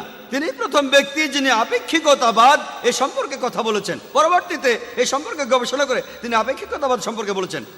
কয়জন এই 3 ভাইয়ের নাম জানে? মোহাম্মদ, শাকের আর হাসান। তাদের কথা কয়জন জানে? তারা পৃথিবীর পরিধির কথা বলেছিল লোহিত সাগরের একটা কৌণিক বিন্দু থেকে। তখন মানুষ ভাবত যে পৃথিবী সমতল। কেমিস্ট্রি, মুসলমানরা কেমিস্ট্রিতে অনেক উন্নত ছিল। ইবনে আয়ান, জাবের ইবনে আয়ান, ইউরোপিয়ানরা বলে গেবর। তাই যখন আমরা বইতে পড়ি গেবর, আমরা ভাবি কোনো ইউরোপিয়ান, আসলে মুসলিম। জাবের ইবনে আয়ান, আমরা গেবরকে চিনি, জাবেরকে চিনি না। তিনি প্রথম অ্যালকোহল পরিশোধিত করেন। অ্যালকোহল এসেছে আরবি শব্দ আলগুল থেকে, অর্থাৎ ভূত, খারাপ প্রেতাত্মা। অ্যালকোহল আরবি শব্দ। তিনি কেমিস্ট্রির উপরে 2000 পৃষ্ঠার বই লিখেছেন। মোহাম্মদ জাকারিয়া রাজি তিনি মেডিসিনে বিখ্যাত ছিলেন। তিনি গুটি বসন্ত এবং হামের ব্যাপারে বিখ্যাত চিকিৎসক ছিলেন। তিনি প্রথম পারদ মেশানো মলম ব্যবহার করেন। তিনি শিশুদের রোগের উপর বই লিখেছেন। এমন অনেক মুসলিম বিজ্ঞানী আছেন। আলী ইবনে আব্বাস, তিনি মেডিসিনের উপর 20টা বই লিখেছেন। আলী ইবনে সিনা, পশ্চিমারা বলে আভিসিনা, আভিসিনা শুনে মুসলিম মনে হয় না। আলী ইবনে সিনা মুসলিম, আভিসিনা মুসলিম না। তাকে তখন বলা হতো প্রাচ্যের অ্যারিস্টটল। তিনি একটা বই লিখেছিলেন, কানুন। এই বইটা মেডিসিনের পাঠ্য বই হিসেবে বিভিন্ন জায়গায় পড়ানো হয়েছে 17শ শতাব্দী পর্যন্ত। ইবনে জুহরের নাম কে জানে? তিনি হলেন আলেকজান্দ্রিয়ার পর প্রথম কেউ যিনি প্যারাসাইটোলজি নিয়ে কথা বলেছেন, এইচ মাইটের কথা বলেছেন, পেরিকার্ডাইটিস, তিনি ওটাইটিস মিডিয়ার কথা বলেছেন, ট্র্যাকিওটমি। অনেক চিকিৎসক, আল জাহারি ছিলেন বিখ্যাত ডেন্টিস্ট, একজন সার্জন, এছাড়াও একজন প্রসূতি বিশেষজ্ঞ। তিনি সার্জারির বিভিন্ন রকম যন্ত্রপাতি আবিষ্কার করেন, গাইনোকোলজি আর ডেন্টিস্ট্রির যন্ত্রপাতি। আমরা অনেকেই হয়তো এগুলো জানি, কিন্তু মিডিয়া এখন রয়েছে পশ্চিমাদের হাতে। মুসলিমরা অনেক উন্নত, তবে আপনার কথাটা আমি মানছি, বর্তমানে আজকে মুসলিমরা জ্ঞানে বিজ্ঞানে পিছিয়ে যাচ্ছে। কারণটা জানেন? ইউরোপিয়ানরা এগিয়ে যাচ্ছে। কারণটা জানেন? মুসলিমরা পিছিয়ে যাচ্ছে কারণ তারা পবিত্র কোরআন থেকে দূরে সরে যাচ্ছে। আমরা ধর্ম থেকে অনেক দূরে সরে যাচ্ছি। আর ইউরোপিয়ানরা কেন এত উন্নত হলো জানেন? ধর্ম থেকে তারাও দূরে সরে যাচ্ছে। ইউরোপিয়ানরা উন্নত হচ্ছে কারণ তারা ধর্ম থেকে দূরে সরে যাচ্ছে। মুসলিমরা আমরা পিছিয়ে যাচ্ছি কারণ আমরাও ধর্ম থেকে দূরে সরে যাচ্ছি। এখানে আমি মুসলিম ভাই বোনদের অনুরোধ করব, অমুসলিমদেরও বলবো, আপনাদের সবাইকে বলছি, কেন আপনারা পবিত্র কোরআন পড়বেন না অর্থ বুঝে? কেন আমরা আয়াতগুলোর অর্থ বুঝবো না?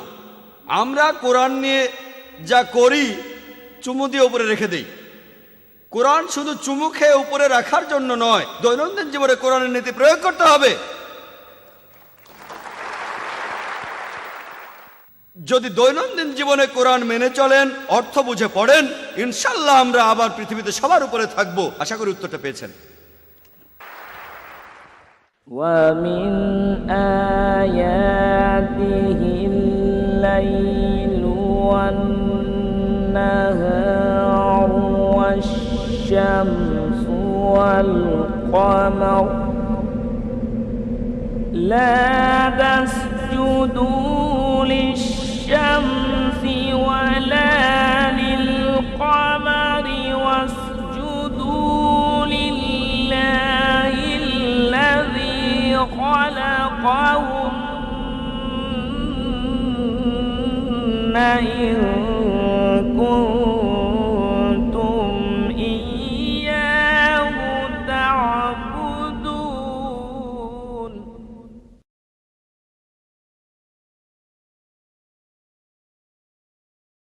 Scientists are not eliminating God, they're eliminating models of God.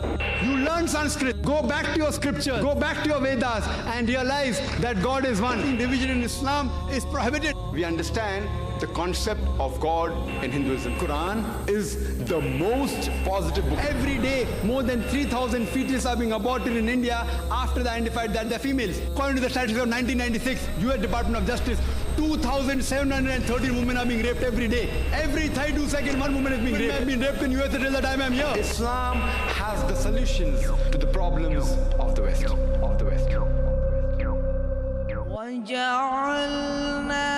The geologists tell us it's due to the folding phenomena which give rise to mountain ranges, and these mountains, they prevent the earth from shaking.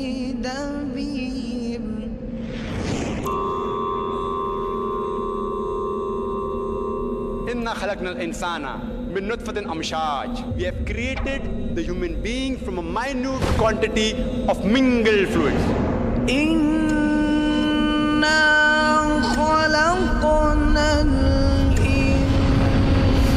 الإنسان من نطفة أمشاج.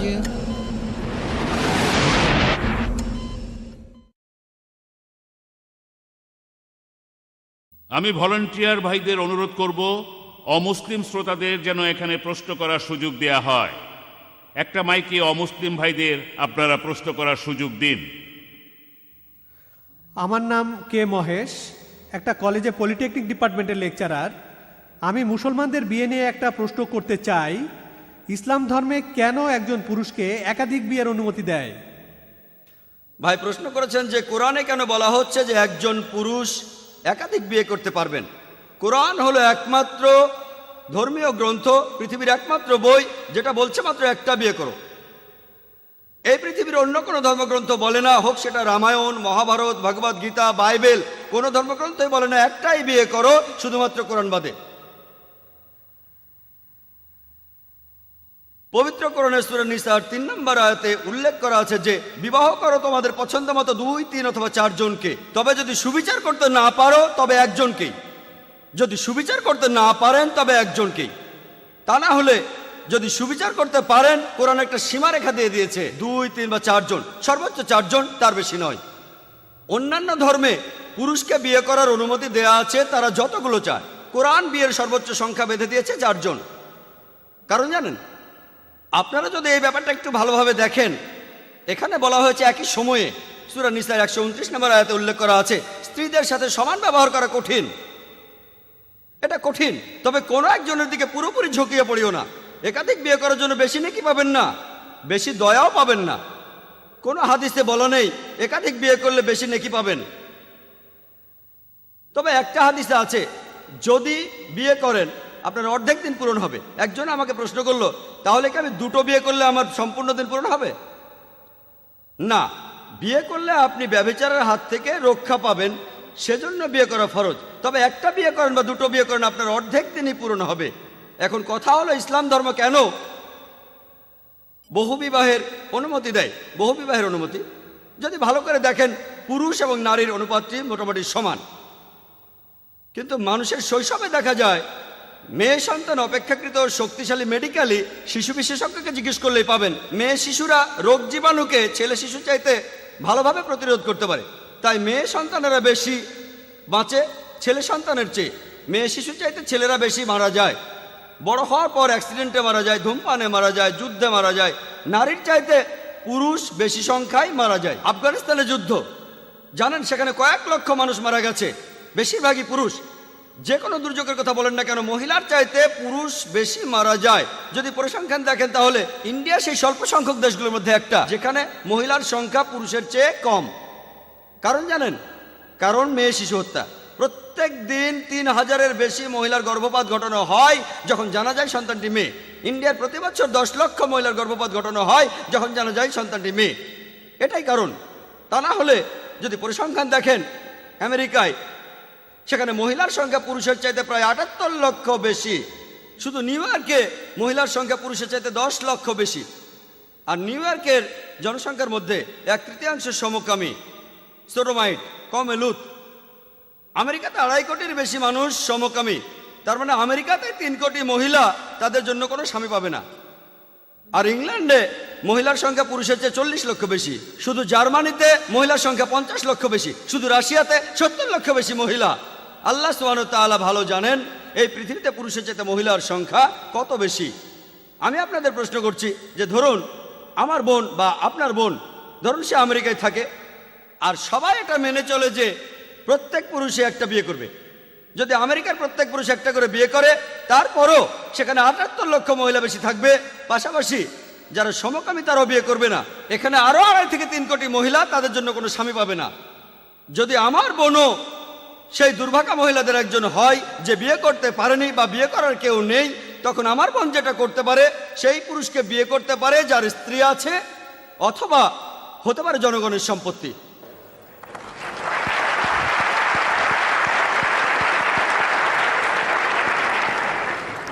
এবারের প্রশ্ন বাম পাশের mic থেকে। আসসালামু আলাইকুম, আমার নাম সাদি আনোয়ার। আল্লাহ সুবহানাহু তাআলা সব কিছু সৃষ্টি করেছেন। কোনো জায়গায় বলা হয়েছে আমরা সৃষ্টি করলাম, আমরা করলাম এই রকম। বহু বচনে বলা হচ্ছে কেন? ভাই একটা প্রশ্ন করেছেন, কেন পবিত্র কোরআনে আল্লাহ সুবহানাহু ওয়া তাআলা নিজেকে আমরা বলেছেন? এর মানে কি একজনের বেশি? ভাই আরবি ভাষায় আমরা 2 প্রকারের, একটা হলো বহুবচন আরেকটা হলো সম্মানার্থে বলা, রাজকীয় বহুবচন। যেমন একটা উদাহরণ দিয়ে হয়তো জানেন, রাজীব গান্ধী কিভাবে কথা বলতেন? তিনি বলতেন হাম দেখনা চাহতে হাম। এই হাম শব্দটা বহুবচন না, এটা একবচন, এটাকে বলা হয় রাজকীয় বহুবচন। একইভাবে আল্লাহ সুবহানাহু ওয়া তাআলা কোনো জায়গায় বলছেন আমি, কোনো জায়গায় বলছেন আমরা। এই আমরা শব্দটা দিয়ে বহুবচন বোঝানো হচ্ছে না, এটা আসলে রাজকীয় বহুবচন, আসলে এটা একবচন। তাহলে যখন বলা হচ্ছে আমরা তোমাদের সৃষ্টি করিলাম, এটা আসলে একবচন আল্লাহ সুবহানাহু ওয়া তাআলা। কোরআনে পরিষ্কার বলা আছে সূরা ইখলাসে 1 নম্বর আয়াতে এই কথা বলা আছে, কুল হুয়াল্লাহু আহাদ, বলো তিনি আল্লাহ এক এবং অদ্বিতীয়। আল্লাহ একজনই, একজনের বেশি নয়। আশা করি উত্তরটা পেয়েছেন। উপস্থিত ভাই বোনদের সবাইকে সালাম জানাচ্ছি। আমি জানতে চাচ্ছিলাম অঙ্গ প্রত্যঙ্গ সংযোজন বা দান করার ব্যাপারে ইসলামের কোনো বিধিনিষেধ আছে কিনা। বোন একটা প্রশ্ন করেছেন, অঙ্গ প্রত্যঙ্গ সংযোজন বা দান করা ইসলামে এটার অনুমতি আছে কি না। পবিত্র কোরআনে এমন কোনো আয়াত নেই যেটা সরাসরি বলেছে অঙ্গ প্রত্যঙ্গ দান করা যাবে বা যাবে না। এ ব্যাপারে কিছুই বলা হয়নি। অনেক কনফারেন্স হয়েছে, পৃথিবীর অনেক জায়গায় এ নিয়ে কনফারেন্স হয়েছে, যেমন হয়েছে মালয়েশিয়ায়, জেদ্দায়, রিয়াদে, আর এখানেও। বিষয়টা হলো অঙ্গ প্রত্যঙ্গ সংযোজনের অনুমতি আছে কি নেই। পৃথিবীর অনেক ওলামাগণ এই সিদ্ধান্তে এসেছেন। তারা বলেন অঙ্গ প্রত্যঙ্গ সংযোজনের অনুমতি আছে যদি 3টি শর্ত পূরণ করেন। প্রথমটা হলো যে মানুষকে অঙ্গটা দান করা হবে তার শরীরে অঙ্গটা সংযোজন করা হলে তার জীবন বেঁচে যাবে। যদি তার জীবন ঝুঁকির মধ্যে থাকে আর তার কোনো অঙ্গের প্রয়োজন হয়, সেক্ষেত্রে অনুমতি আছে। 2 নম্বর পয়েন্ট, যে ব্যক্তি অঙ্গ দান করে সে আর্থিক কারণে এই কাজটি করবে না, টাকার জন্য নয়, 1 লাখ টাকা বা 2 লাখ টাকার জন্য নয়। 3 নম্বর, যে ব্যক্তি অঙ্গ দান করছে এ কারণে যেন সে মারা না যায়। আধুনিক বিজ্ঞান বলে শরীরের কিছু অঙ্গ প্রত্যঙ্গ যেমন কিডনি, মানুষের কিডনি একটা থাকলেই বাঁচতে পারে, স্বাভাবিকভাবে বাঁচে, দ্বিতীয় কিডনিটা বাড়তি। আমার মা ধরুন তার 2টো কিডনি নষ্ট হয়ে গেল, আমি একটা দান করলাম, অবশ্যই আল্লাহ আমাকে শাস্তি দেবেন না। তবে একটা কথা, এতে যেন আমার জীবন বিপন্ন না হয়। এ কথা বলবো না যে আমি হৃৎপিণ্ড দান করব, কারণ হৃৎপিণ্ড দান করলে আমি মরে যাব, তাই হৃৎপিণ্ড দান করতে পারবো না। শুধু সেই অঙ্গগুলোই আমি দান করতে পারবো যাতে করে আমার জীবন ঝুঁকিতে না পড়ে। আর এই অঙ্গদান আর্থিক কারণে করব না। 2 নম্বর। 3 নম্বর, এতে অন্য মানুষের জীবন বাঁচবে। এই সিদ্ধান্ত দিয়েছেন বিভিন্ন ওলামাগণ। যেসব কনফারেন্স হয়েছে মালয়েশিয়া, রিয়াদ, জেদ্দা আর ইন্ডিয়ায়, ইন্ডিয়ার ওলামাগণ কিছুটা নিষ্ক্রিয়। তবে এখন যদি প্রশ্ন করেন ফিকা একাডেমিকে, তারা বলবে এটা করা উচিত না, কিন্তু কারো জীবন বাঁচাতে হলে শেষ উপায় হিসেবে আপনি আপনার শরীরের অঙ্গ দান করতে পারেন। আশা করি উত্তরটা পেয়েছেন।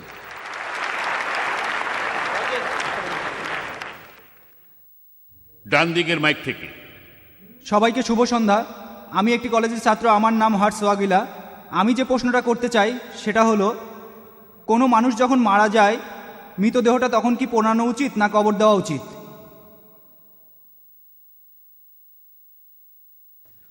ভাই আপনি প্রশ্ন করেছেন যখন কোনো মানুষ মারা যায় তখন কি তাকে পোড়ানো উচিত নাকি কবর দেওয়া উচিত। আসুন আমরা বৈজ্ঞানিকভাবে দেখি কোনটা বেশি সঠিক। ভাই আমার লেকচার আগেও বলেছি, সম্ভবত এই প্রশ্ন পর্বে বলেছি যে আমাদের শরীরের উপাদানগুলো সবগুলোই অল্প বা বেশি পরিমাণে এই মাটিতে আছে, পৃথিবীর মাটিতে। আমরা মাটি দিয়ে তৈরি আর ফিরে যাব মাটিতে, এটাই যৌক্তিক। পৃথিবীর মাটিতে যাওয়াই আমাদের জন্য সহজ। 1 নম্বর পয়েন্ট। 2 নম্বর পয়েন্ট, সেটা হলো মৃতদেহ পোড়ানো হলে পরিবেশ নষ্ট হয়, পরিবেশ দূষিত হয়, পরিবেশ নোংরা হয়ে যায়। মৃতদেহ কবর দেওয়া হলে পরিবেশ দূষিত হয় না। সত্যি বলতে যে জায়গায় কবর দেওয়া হয়, 3 নম্বর পয়েন্ট, সেই মাটি আর আশপাশের মাটি আরও বেশি উর্বর হয়ে যায়। 4 নম্বর পয়েন্ট, কবর দেওয়ার খরচ খুব কম, এখানে কোনো টাকার প্রয়োজন নেই, মাটি সব জায়গায় পাওয়া যায়, অনেক কবরখানা আছে। কিন্তু এই মৃতদেহ পোড়াতে গেলে আপনার লাগবে বেশ কয়েক মণ জ্বালানি কাঠ। এজন্য প্রত্যেক বছর পরিসংখ্যান দেখবেন সরকারের প্রতি বছর লোকসান হয় লক্ষ লক্ষ টাকা শুধু এই কাঠগুলো পোড়ানোর কারণে। পরিবেশের ক্ষতি হচ্ছে, পরিবেশ দূষণ ক্ষতি হচ্ছে, আবার টাকাও লোকসান হচ্ছে। যদি হিসাব করেন প্রতিদিন কতজন মারা যাচ্ছে, কতগুলো মৃতদেহ পোড়ানো হচ্ছে, এতে টাকার লোকসান কত, পরিবেশও দূষিত হচ্ছে। তাই না পুড়িয়ে কবর দেওয়াটাই বেশি যৌক্তিক এবং বিজ্ঞানসম্মত। আশা করি উত্তরটা পেয়েছেন।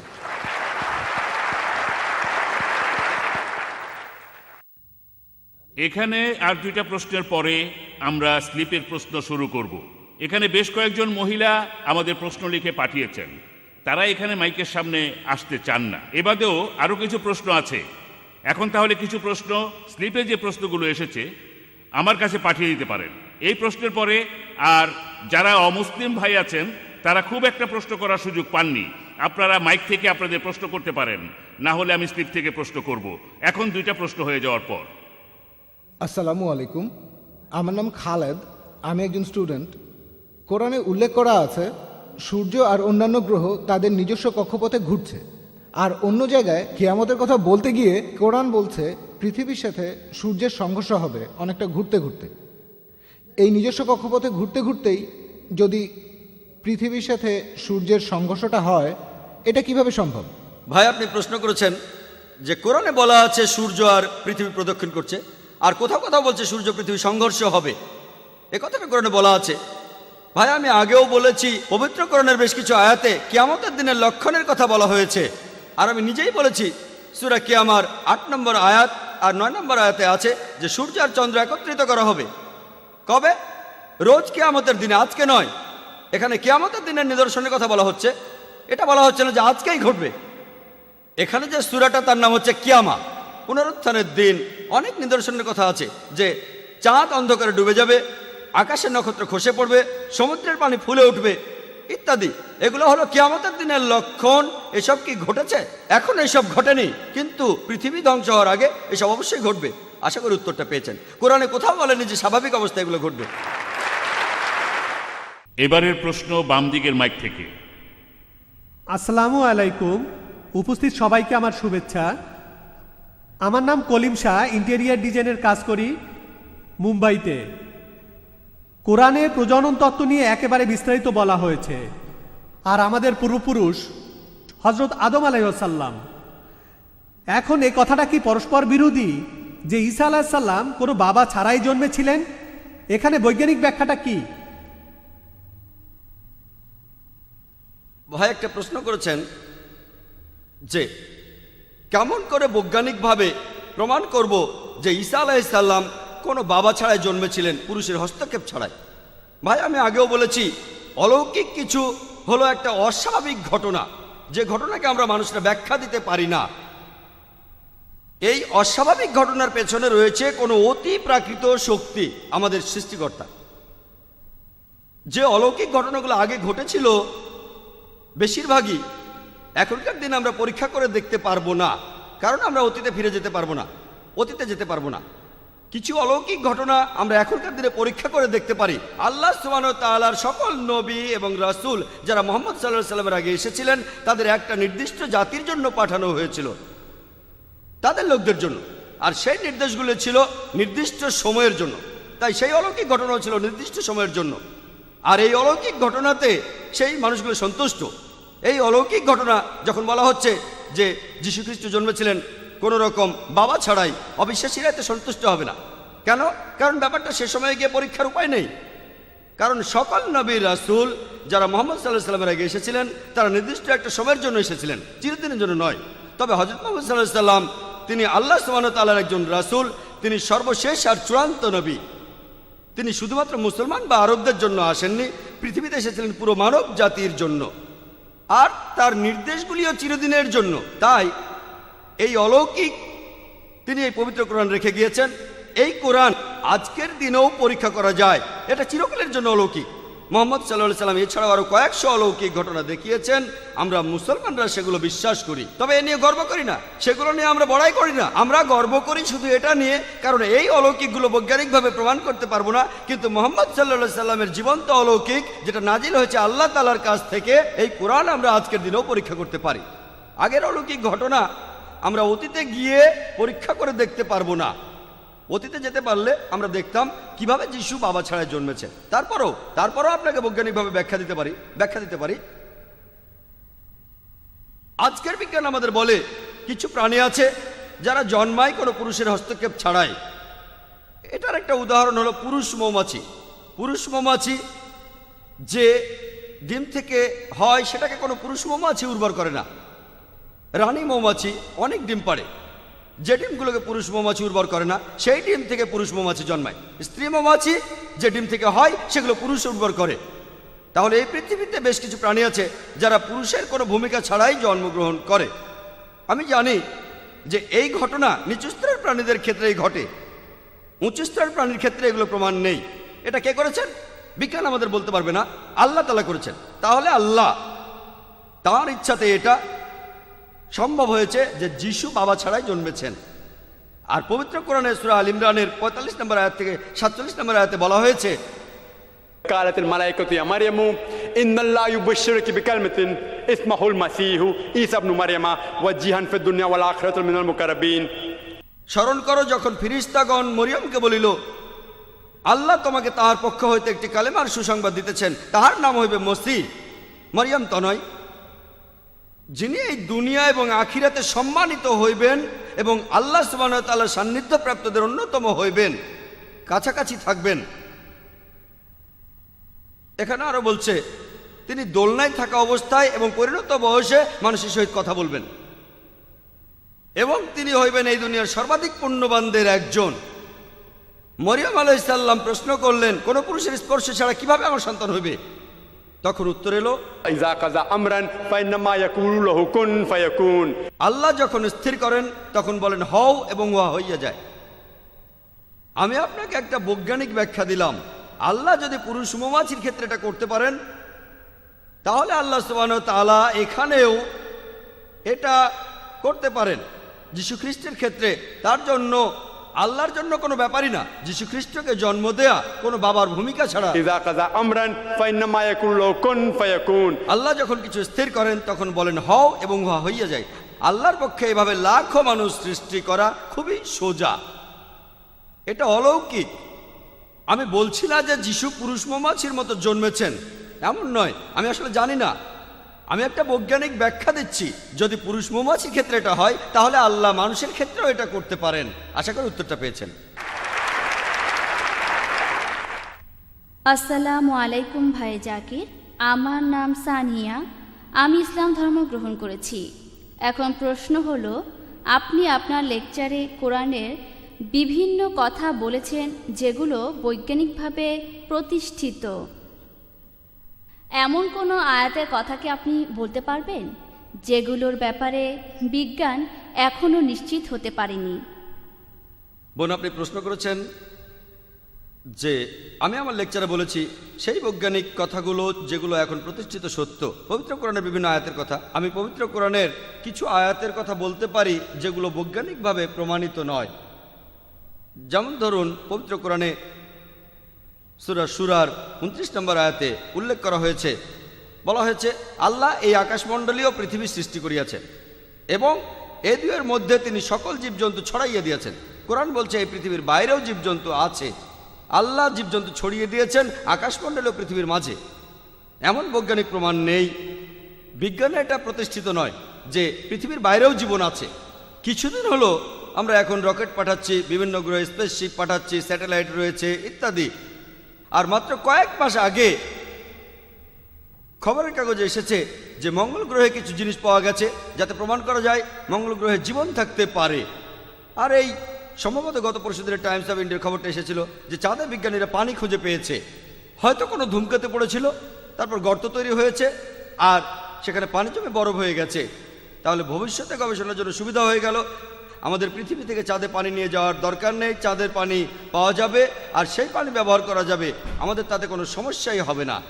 বিজ্ঞান বলছে যে এই সম্ভাবনাটাই বেশি যে এই পৃথিবীর বাইরে জীবন রয়েছে। তবে যেহেতু কোরআনে আছে আমি সেটা বিশ্বাস করি। হতে পারে 2-1 বছর পরে বিজ্ঞানীরা আবিষ্কার করলো যে পৃথিবীর বাইরে জীবন আছে, হতে পারে 50 বছর পরে। বর্তমানে বিজ্ঞানীরা তারা বিভিন্ন রকম মতবাদ দিয়েছেন যে পৃথিবী কিভাবে ধ্বংস হয়ে যাবে। কোনো কোনো বিজ্ঞানী এমন বলেছেন যে পাহাড় পর্বত সব ভেঙে পড়বে। কোনো বিজ্ঞানী বললেন পৃথিবী ধ্বংসের সময় পাহাড় পর্বত সব মসৃণ হয়ে যাবে। কেউ কেউ বললেন সমুদ্রের পানি ফুলে উঠবে। কেউ কেউ বললেন বিশ্বজগৎ ব্ল্যাক হোলের ভেতর ঢুকে যাবে। অনেক মতবাদ। পবিত্র কোরআনেও কিয়ামতের দিন সম্পর্কে বলা হয়েছে কিভাবে এই পৃথিবী ধ্বংস হবে। তার অনেক কথা বিজ্ঞানের থিওরির সাথে মিলে যায়। থিওরি প্রতিষ্ঠিত সত্য নয়। যেমন ধরুন পবিত্র কোরআনের সূরা আহকাফের 3 নম্বর আয়াতে উল্লেখ করা হয়েছে আল্লাহ এই আকাশমণ্ডলী ও পৃথিবীর সৃষ্টি করেছেন একটি নির্দিষ্ট সময়ের জন্য। অর্থাৎ বলা হচ্ছে সব কিছুই একদিন ধ্বংস হয়ে যাবে। আর কোরআনে কথা অনেকবার বলা হয়েছে, যেমন ধরুন পবিত্র কোরআনের সূরা কিয়ামার 8 নম্বর আয়াত আর 9 নম্বর আয়াতে বলা হচ্ছে যে চন্দ্র তখন হইয়া পড়িবে জ্যোতিহীন, সূর্য ও চন্দ্রকে একত্রিত করা হইবে যখন বিশ্বজগৎ ধ্বংস হইবে। এরপরে সূরা তাকবীরের 1 থেকে 3 নম্বর আয়াত এবং 6 নম্বর আয়াতে উল্লেখ করা হয়েছে যে সূর্য তখন নিষ্প্রভ হইবে, নক্ষত্ররাজি খসিয়া পড়িবে, সমুদ্র তখন স্থিত হইবে, পর্বত সমূহকে চলমান করা হইবে। পবিত্র কোরআনে সূরা ইনফিতারের 1 নম্বর আয়াত থেকে 3 নম্বর আয়াতে বলা হচ্ছে যে আকাশ তখন বিদীর্ণ হইবে, নক্ষত্র খসিয়া পড়িবে, পর্বতমালা ভাঙ্গিয়া পড়িবে, পৃথিবী ধ্বংসের অনেকগুলো নিদর্শনের কথা বলা আছে। পবিত্র কোরআনের আয়াতে এই কথাগুলো বলা হয়েছে, এগুলোকে বিজ্ঞান এখনো প্রমাণ করতে পারেনি।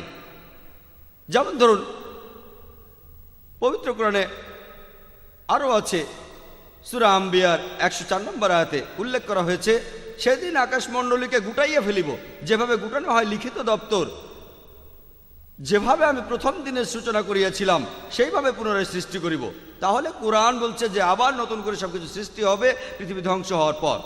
বিজ্ঞানের ব্যাপারে কিছুই জানে না। কোরআন বলছে পৃথিবীর প্রথম মানুষ হলেন আদম আলাইহিস সালাম। বিজ্ঞান এটা প্রমাণ করতে পারেনি। কোরআন মানুষের আত্মার কথা বলছে, বিজ্ঞান এখনো প্রমাণ করতে পারেনি মানুষের আত্মা আছে। পবিত্র কোরআন এছাড়াও বলছে জিনের কথা, আত্মার কথা, ফেরেশতার কথা। বিজ্ঞান এটা প্রমাণ করতে পারেনি। কোরআনে মৃত্যুর পর জীবনের কথা আছে, বিজ্ঞানে প্রমাণিত নয়। কোরআন বেহেশত আর দোজখের কথা বলছে, বিজ্ঞানে প্রমাণিত নয়। কিন্তু আপনারা যদি প্রশ্ন করেন, ভাই জাকির আপনি খুব সুন্দর লেকচার দিলেন, অনেক বৈজ্ঞানিক কথা বললেন, আপনি কি জিনে বিশ্বাস করেন, ফেরেশতায় বিশ্বাস করেন, আত্মায় বিশ্বাস করেন, পরকালের জীবনে বিশ্বাস করেন? এগুলো কি অযৌক্তিক নয়? আমি তখন বলবো না, এগুলো অযৌক্তিক নয়, এগুলো বিশ্বাস করার পেছনে যুক্তি রয়েছে। আমি অন্ধভাবে বিশ্বাস করছি না। পরকালের জীবনে, আত্মায়, বেহেশত আর দোজখে, জিন আর প্রেতাত্মায়, এর পেছনে যুক্তি রয়েছে। আমার যুক্তির ভিত্তি হলো এখানে ধরে নেন যেসব বৈজ্ঞানিক কথা আছে পবিত্র কোরআনে, এই কথাগুলোর মধ্যে আনুমানিকভাবে 80% কথা প্রমাণিত হয়েছে পুরোপুরি সঠিক। পবিত্র কোরআনে যে বৈজ্ঞানিক কথাগুলো আছে তার 80% কথা আধুনিক বিজ্ঞান দিয়ে প্রমাণ করে দেখা গেছে কথাগুলো 100% সঠিক। বাকি 20% কথা প্রমাণিত হয়নি। কোরআনের কোনো কথার 0.001%ও মিথ্যে বলে প্রমাণিত হয়নি। যদি একটি আয়াত মিথ্যে বলে প্রমাণিত হয় কোরআন, তাহলে আল্লাহ তাআলার বাণী নয়। তাহলে এই 20% কথার সত্যতা সম্পর্কে আমরা অনিশ্চিত, আমরা জানি না। এখানে আমার যুক্তি বলে যদি 80% পুরোপুরি সঠিক হয়ে থাকে আর বাকি 20% এখন অনিশ্চিত হয়ে থাকে, যেগুলোর মধ্যে 0.001%ও মিথ্যে প্রমাণিত হয়নি, আমরা এখনো জানি না। আমার যুক্তি বলে যখন 80%ই সঠিক তখন বাকি 20%ও ইনশাআল্লাহ সঠিক হবে। এটা অন্ধবিশ্বাস নয়, যুক্তি দিয়ে বিশ্বাস। এবারে স্লিপ থেকে প্রশ্ন করছি, তারপর মাইক, তারপর আবার স্লিপ, তারপর মাইক। এখন স্লিপের প্রশ্নটা হলো, কোরআনে একটি আয়াতে উল্লেখ করা হয়েছে যে আল্লাহ হলো প্রভু, 2 উদয়াচল আর 2 অস্তাচলে। কোরআনের এই আয়াতের বৈজ্ঞানিক ব্যাখ্যাটা কি হবে?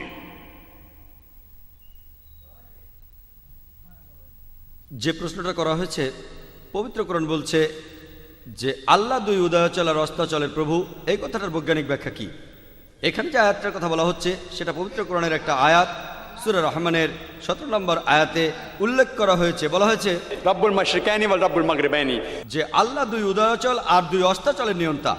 আরবি ভাষায় 2 ধরনের বহুবচন আছে, একটা হলো দ্বিবচন, আরেকটা হলো 2-এর অধিক বহুবচন। এখানে রব্বুল মাশরিকাইনি এটা হলো দ্বিবচন, যে আল্লাহ 2 উদয়াচলের প্রভু এবং 2 অস্তাচলের প্রভু। আসুন দেখি বিজ্ঞানের ব্যাপারে কি বলে। আর আমরা জানি যে সূর্য উদয় হয় পূর্ব দিকে আর অস্ত যায় পশ্চিম দিকে, কিন্তু বিজ্ঞান আমাদের এখন বলে যে সূর্য ঠিক পূর্ব দিকে ওঠে মাত্র 2টো দিনে, একেবারে পূর্ব দিকে। অন্যান্য দিনে যদি খেয়াল করেন সূর্য ওঠার জায়গাটা এক এক দিন এক একটা দিকে হয়।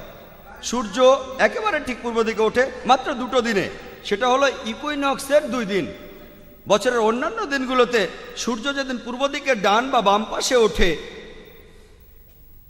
একইভাবে সূর্য যেদিন পূর্ব দিকের এক প্রান্ত থেকে উদয় হয় সেদিন হলো কর্কট ক্রান্তি, আর যেদিন অন্য প্রান্ত থেকে উদয় হয় সেদিন হলো মকর ক্রান্তি। একইভাবে সূর্য ঠিক পশ্চিম দিকে অস্ত যায় মাত্র 2টো দিনে, সেটাও ইকুইনক্সের 2 দিনে। বছরের অন্যান্য দিনে সূর্য পশ্চিম দিকের হয় ডানে নয়তো বামে অস্ত যায়।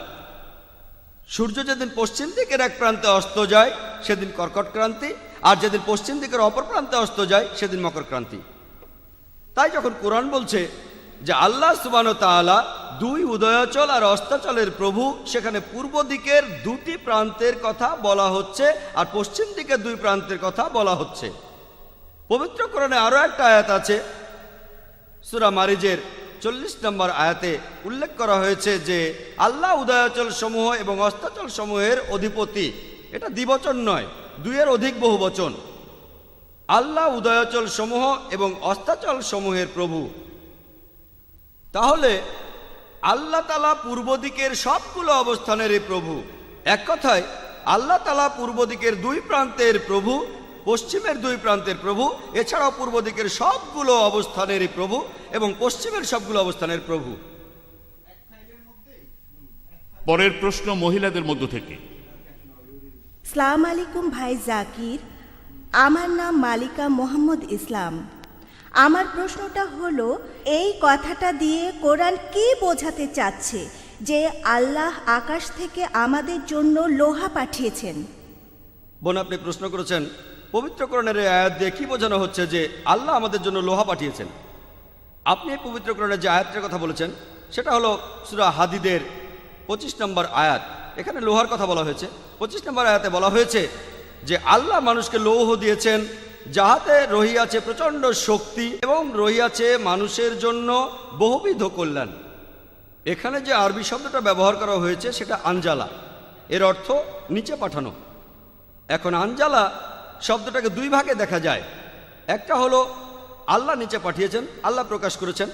তাহলে আল্লাহ প্রকাশ করেছেন যে লোহা দিয়ে অনেক ধরনের কাজ করা যায়, আর লোহাতে রয়েছে প্রচণ্ড শক্তি, এতে মানুষের জন্য অনেক কল্যাণও রয়েছে। আল্লাহ এটা প্রকাশ করেছেন যে লোহাতে রয়েছে প্রচণ্ড শক্তি আর বহুবিধ কল্যাণ। আমরা এখন জানি যে লোহা হলো প্রকৃতির একটা গুরুত্বপূর্ণ উপাদান।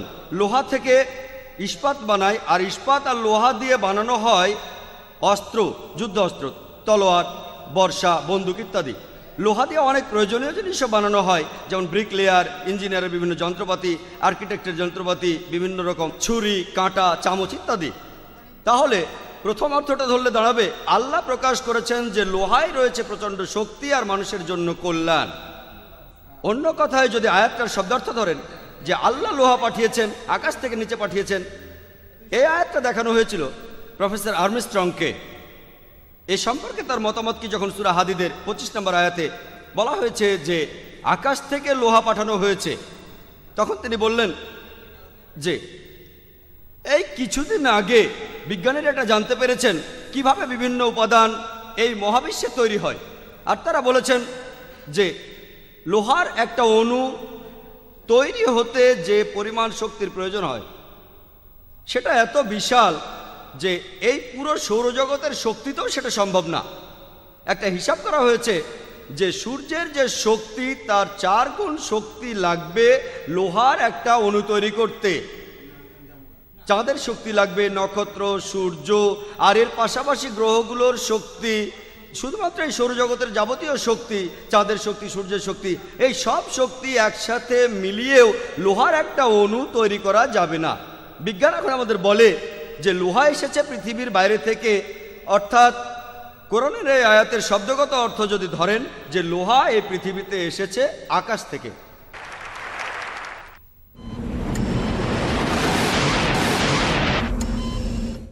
এবারের প্রশ্ন স্লিপ থেকে। খ্রিস্টপূর্ব 6ষ্ঠ শতকে একজন দার্শনিক বলেছিলেন পৃথিবী নিজ অক্ষের চারপাশে প্রদক্ষিণ করে আর গ্রহগুলো সূর্যের চারপাশে ঘোরে। পবিত্র কোরআনেও ওই একই ধরনের বৈজ্ঞানিক কথা বলা হয়েছে। কিছু লোক বলে যে মুহাম্মদ এখানে সেই দার্শনিকের কথা নকল করেছে। আপনার মন্তব্য কি? যে প্রশ্নটা করা হয়েছে যে খ্রিস্টপূর্ব 6ষ্ঠ শতকে একজন দার্শনিক বলেছিলেন পৃথিবী আর অন্যান্য গ্রহ সূর্যের চারপাশে ঘুরে, হতে পারে আমাদের নবী হযরত মুহাম্মদ সাল্লাল্লাহু আলাইহি সাল্লাম সেখান থেকে নকল করেছিলেন। আমি মেনে নিচ্ছি যে খ্রিস্টপূর্ব 6ষ্ঠ শতকে পিথাগোরিয়ানরা, এই লোকগুলো একটা মতবাদ দিয়েছিল যে পৃথিবী আর অন্যান্য গ্রহগুলো তারা সূর্যের চারপাশে প্রদক্ষিণ করে। কিন্তু যদি বলি যে হযরত মুহাম্মদ সাল্লাল্লাহু আলাইহি সাল্লাম সেই কথাগুলো নকল করেছেন, এটা অযৌক্তিক। কারণ এই লোকগুলো তখন বুঝতে পারেনি যে এই পিথাগোরিয়ানরাই এই মতবাদও দিয়েছিল যে সূর্য হলো এই বিশ্বজগতের কেন্দ্র, সূর্য স্থির আছে, নিজের চারপাশে ঘোরে না, প্রদক্ষিণও করে না। ধরলাম যে হযরত মুহাম্মদ সাল্লাল্লাহু আলাইহি সাল্লাম এটা নকল করেছেন, পৃথিবী আর গ্রহ আবর্তিত হয়, প্রদক্ষিণ করে। আর মুহাম্মদ সাল্লাল্লাহু আলাইহি সাল্লাম এটা নকল করেননি যে সূর্য এই বিশ্বজগতের কেন্দ্র, সূর্য স্থির আছে, আবর্তিত হয় না, প্রদক্ষিণও করে না। এটা অযৌক্তিক। আমি এটা জানি এমন অনেক দার্শনিক রয়েছেন যারা অনেক মতবাদের কথা বলেছেন, অনেক মতবাদ দিয়েছেন, বিভিন্ন বিষয়ে অনেক কথা বলেছেন। তবে যদি ভালো করে দেখেন এইসব দার্শনিকদের বিভিন্ন রকম মতবাদ, তাদের মতবাদের মধ্যে সত্যি কথা আছে, ভুল কথাও আছে। আমরা সাধারণত সত্যি মতবাদগুলো নিয়ে এই কথা বলি, আর তারা যে কিছু ভুল মতবাদ দিয়েছিলেন সেগুলোর কথা আমরা ভুলে যাই। তারা অসাধারণ পণ্ডিত। এইসব দার্শনিকদের মতবাদ আর কোরআনের মধ্যে পার্থক্যটা হলো এই দার্শনিকরা ভেবেচিন্তে অনুমান করেছেন, তার মধ্যে ভুল অনুমানও আছে। কোরআনে আলহামদুলিল্লাহ 1000-এরও বেশি আয়াত বিজ্ঞান নিয়ে কথা বলছে, আর একটা আয়াতও ভুল নেই। পার্থক্যটা হলো কোরআন চ্যালেঞ্জ করছে। যদি বলেন হযরত মুহাম্মদ সাল্লাল্লাহু আলাইহি ওয়াসাল্লাম এই কথাগুলো নকল করেছেন আর ভুল কথাগুলো করেননি, এই দুটোর ক্ষেত্রে এমনটা হতে পারতো, হঠাৎ করেই হয়ে গেছে। কিন্তু যদি বলি 1000টা আয়াতের সবগুলোই পবিত্র কোরআন বিজ্ঞানের কথা বলছে, এগুলোকে নকল বলা অযৌক্তিক, কারণ কোরআনই চ্যালেঞ্জ করছে। আফাল্লা ইয়াতাদাব্বারুনাল কুরআন ওয়ালাউ কানা মিন ইনদি গায়রিল্লাহ লাওয়াজাদু ফী ইখতিলাফান কাসীরা। সূরা নিসার 82 নম্বর আয়াতে উল্লেখ করা হয়েছে, তাহারা কি কোরআন সম্বন্ধে অনুধাবন করে না? ইহা যদি আল্লাহ ব্যতীত কাহার নিকট হতে আসিত, তবে উহাতে অনেক অসঙ্গতি থাকিত। পরের প্রশ্ন ডান দিকের মাইক থেকে। আসসালামু আলাইকুম, আমার নাম ফয়সাল। আপনি কোরআনের এ কথাটা কিভাবে ব্যাখ্যা করবেন যে আল্লাহ সুবহানাহু ওয়া তাআলা হলেন সর্বজ্ঞ, তিনি অতীত, বর্তমান, ভবিষ্যতের সব কিছু জানেন? তাহলে কোরআনের আগে অন্য গ্রন্থ পাঠালেন কেন? শুধু কোরআনকেই পাঠালেন না কেন?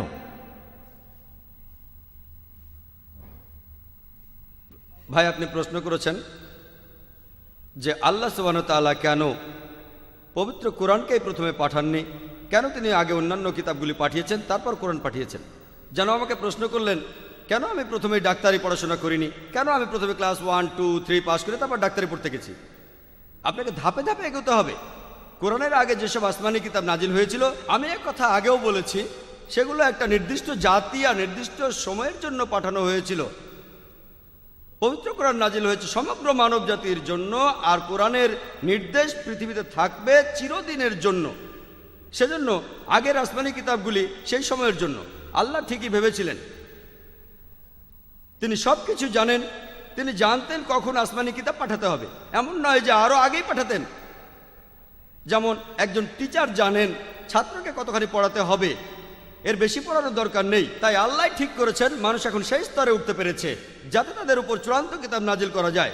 আল্লাহ জানতেন যে তার আগের সময়টাতে নাজিল করা ঠিক হতো না, তাই আগের একটা আসমানি কিতাবও সংরক্ষণ করা হয়নি, শুধুমাত্র পবিত্র কোরআন বাদে। কারণ কোরআন সর্বশেষ এবং চূড়ান্ত আসমানি কিতাব। আর যদি কোরআনকে আল্লাহর বাণী হিসেবে প্রমাণ করতে চান, এটা 1400 বছর আগে প্রমাণিত হয়েছে, আজকেও প্রমাণিত হবে এবং আল্লাহর বাণী হিসেবে চিরকালই প্রমাণিত হবে ইনশাআল্লাহ। এবারের প্রশ্ন স্লিপ থেকে। কোরআন বলেছে আল্লাহ আমাদের জন্য পৃথিবীটা তৈরি করেছেন গালিচার মতো করে। এ কথা থেকে বোঝা যায় যে পৃথিবী সমতল, আর এটা বিজ্ঞানের সাথে পরস্পর বিরোধী। এখানে প্রশ্ন করা হয়েছে, আর শ্রোতারাও অবাক হয়ে গেছেন, যে কোরআন বলছে পৃথিবীকে একটা গালিচা দিয়ে মোড়ানো হয়েছে, এর অর্থ পৃথিবী সমতল কিনা।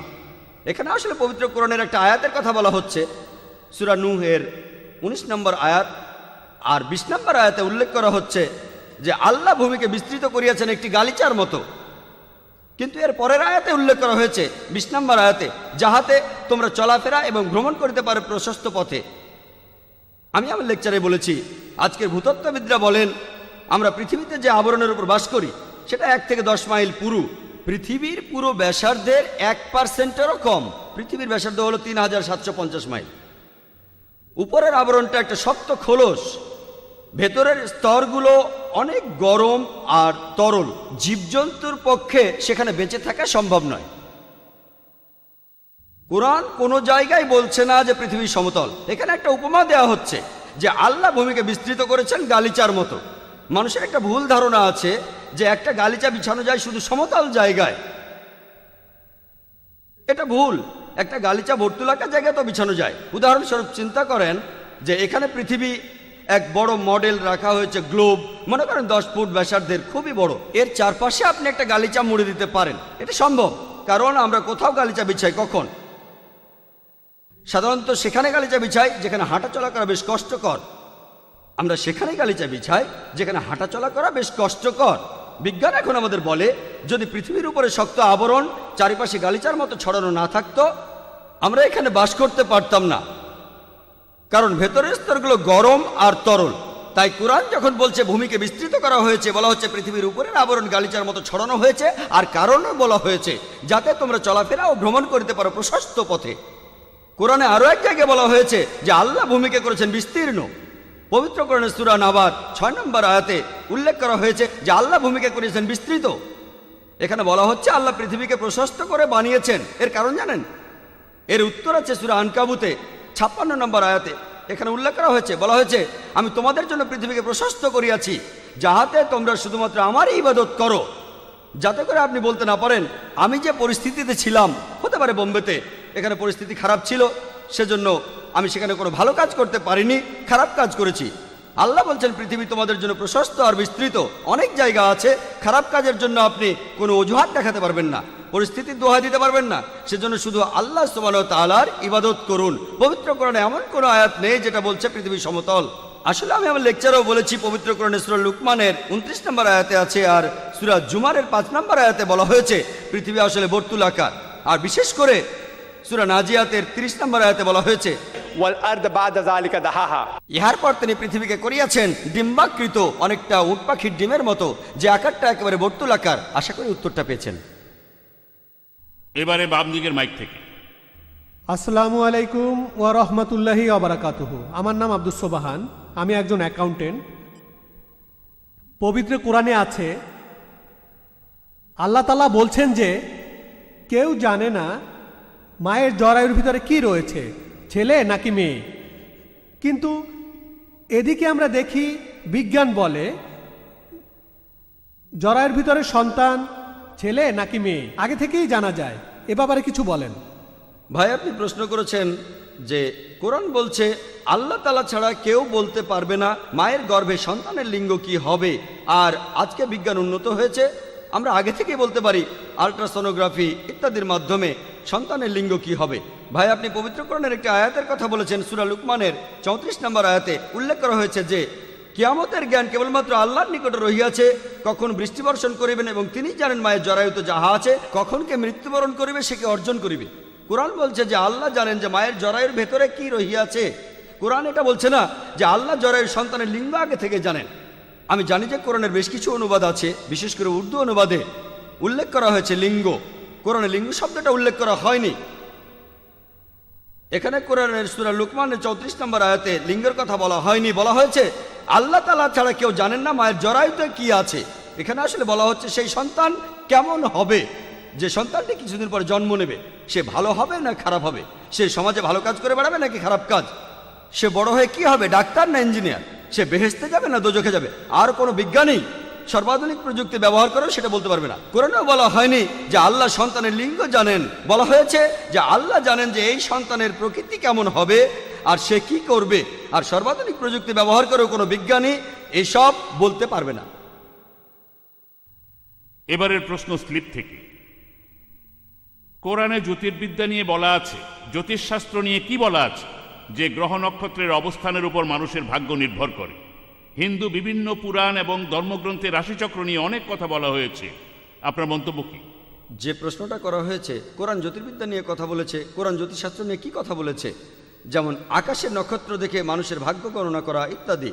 পবিত্র কোরআনে উল্লেখ করা আছে, সূরা মাইদার 90 নম্বর আয়াতে বলা হয়েছে, ইয়া আইয়ুহাল্লাযীনা আমানু, হে মুমিনগণ, ইন্নামাল খামরু ওয়াল মাইসিরু, নিশ্চয়ই মদ এবং জুয়া ঘৃণ্য বস্তু, ওয়াল আনজাবু ওয়াল আসনামু, মূর্তি পূজার বেদী এবং ভাগ্য নির্ণায়ক স্বর, রিজসুম মিন আমালি শাইতান, এইসব শয়তানের কার্য, উহা বর্জন করো যাহাতে সফল কাম হইতে পারো। কোরআন বলছে মানুষের ভবিষ্যৎ সম্পর্কে গণনা করো না।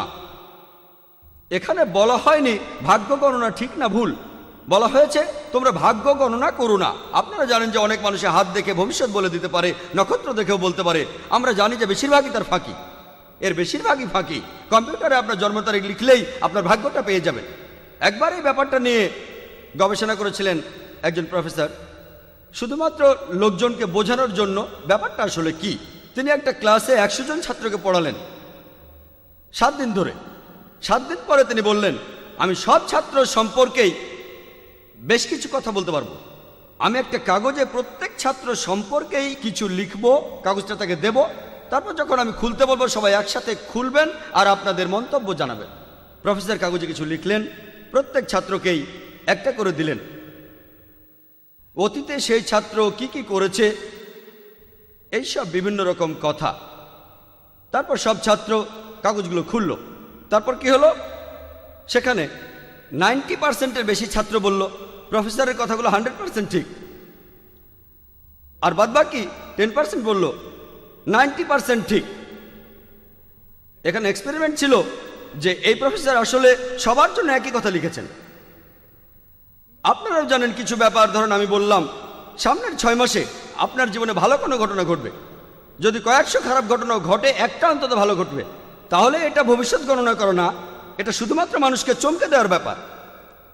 বেশিরভাগ মানুষ যারা ভাগ্য গণনায় বিশ্বাস করে তারা কি বলে জানেন, যে অন্য সব লোক যারা ভবিষ্যৎ গণনা করে তারা সবাই মিথ্যে বলে, কিন্তু আমি যে লোকের কাছে যাই সে 100% ঠিক কথা বলে, সবাই কথা বলে।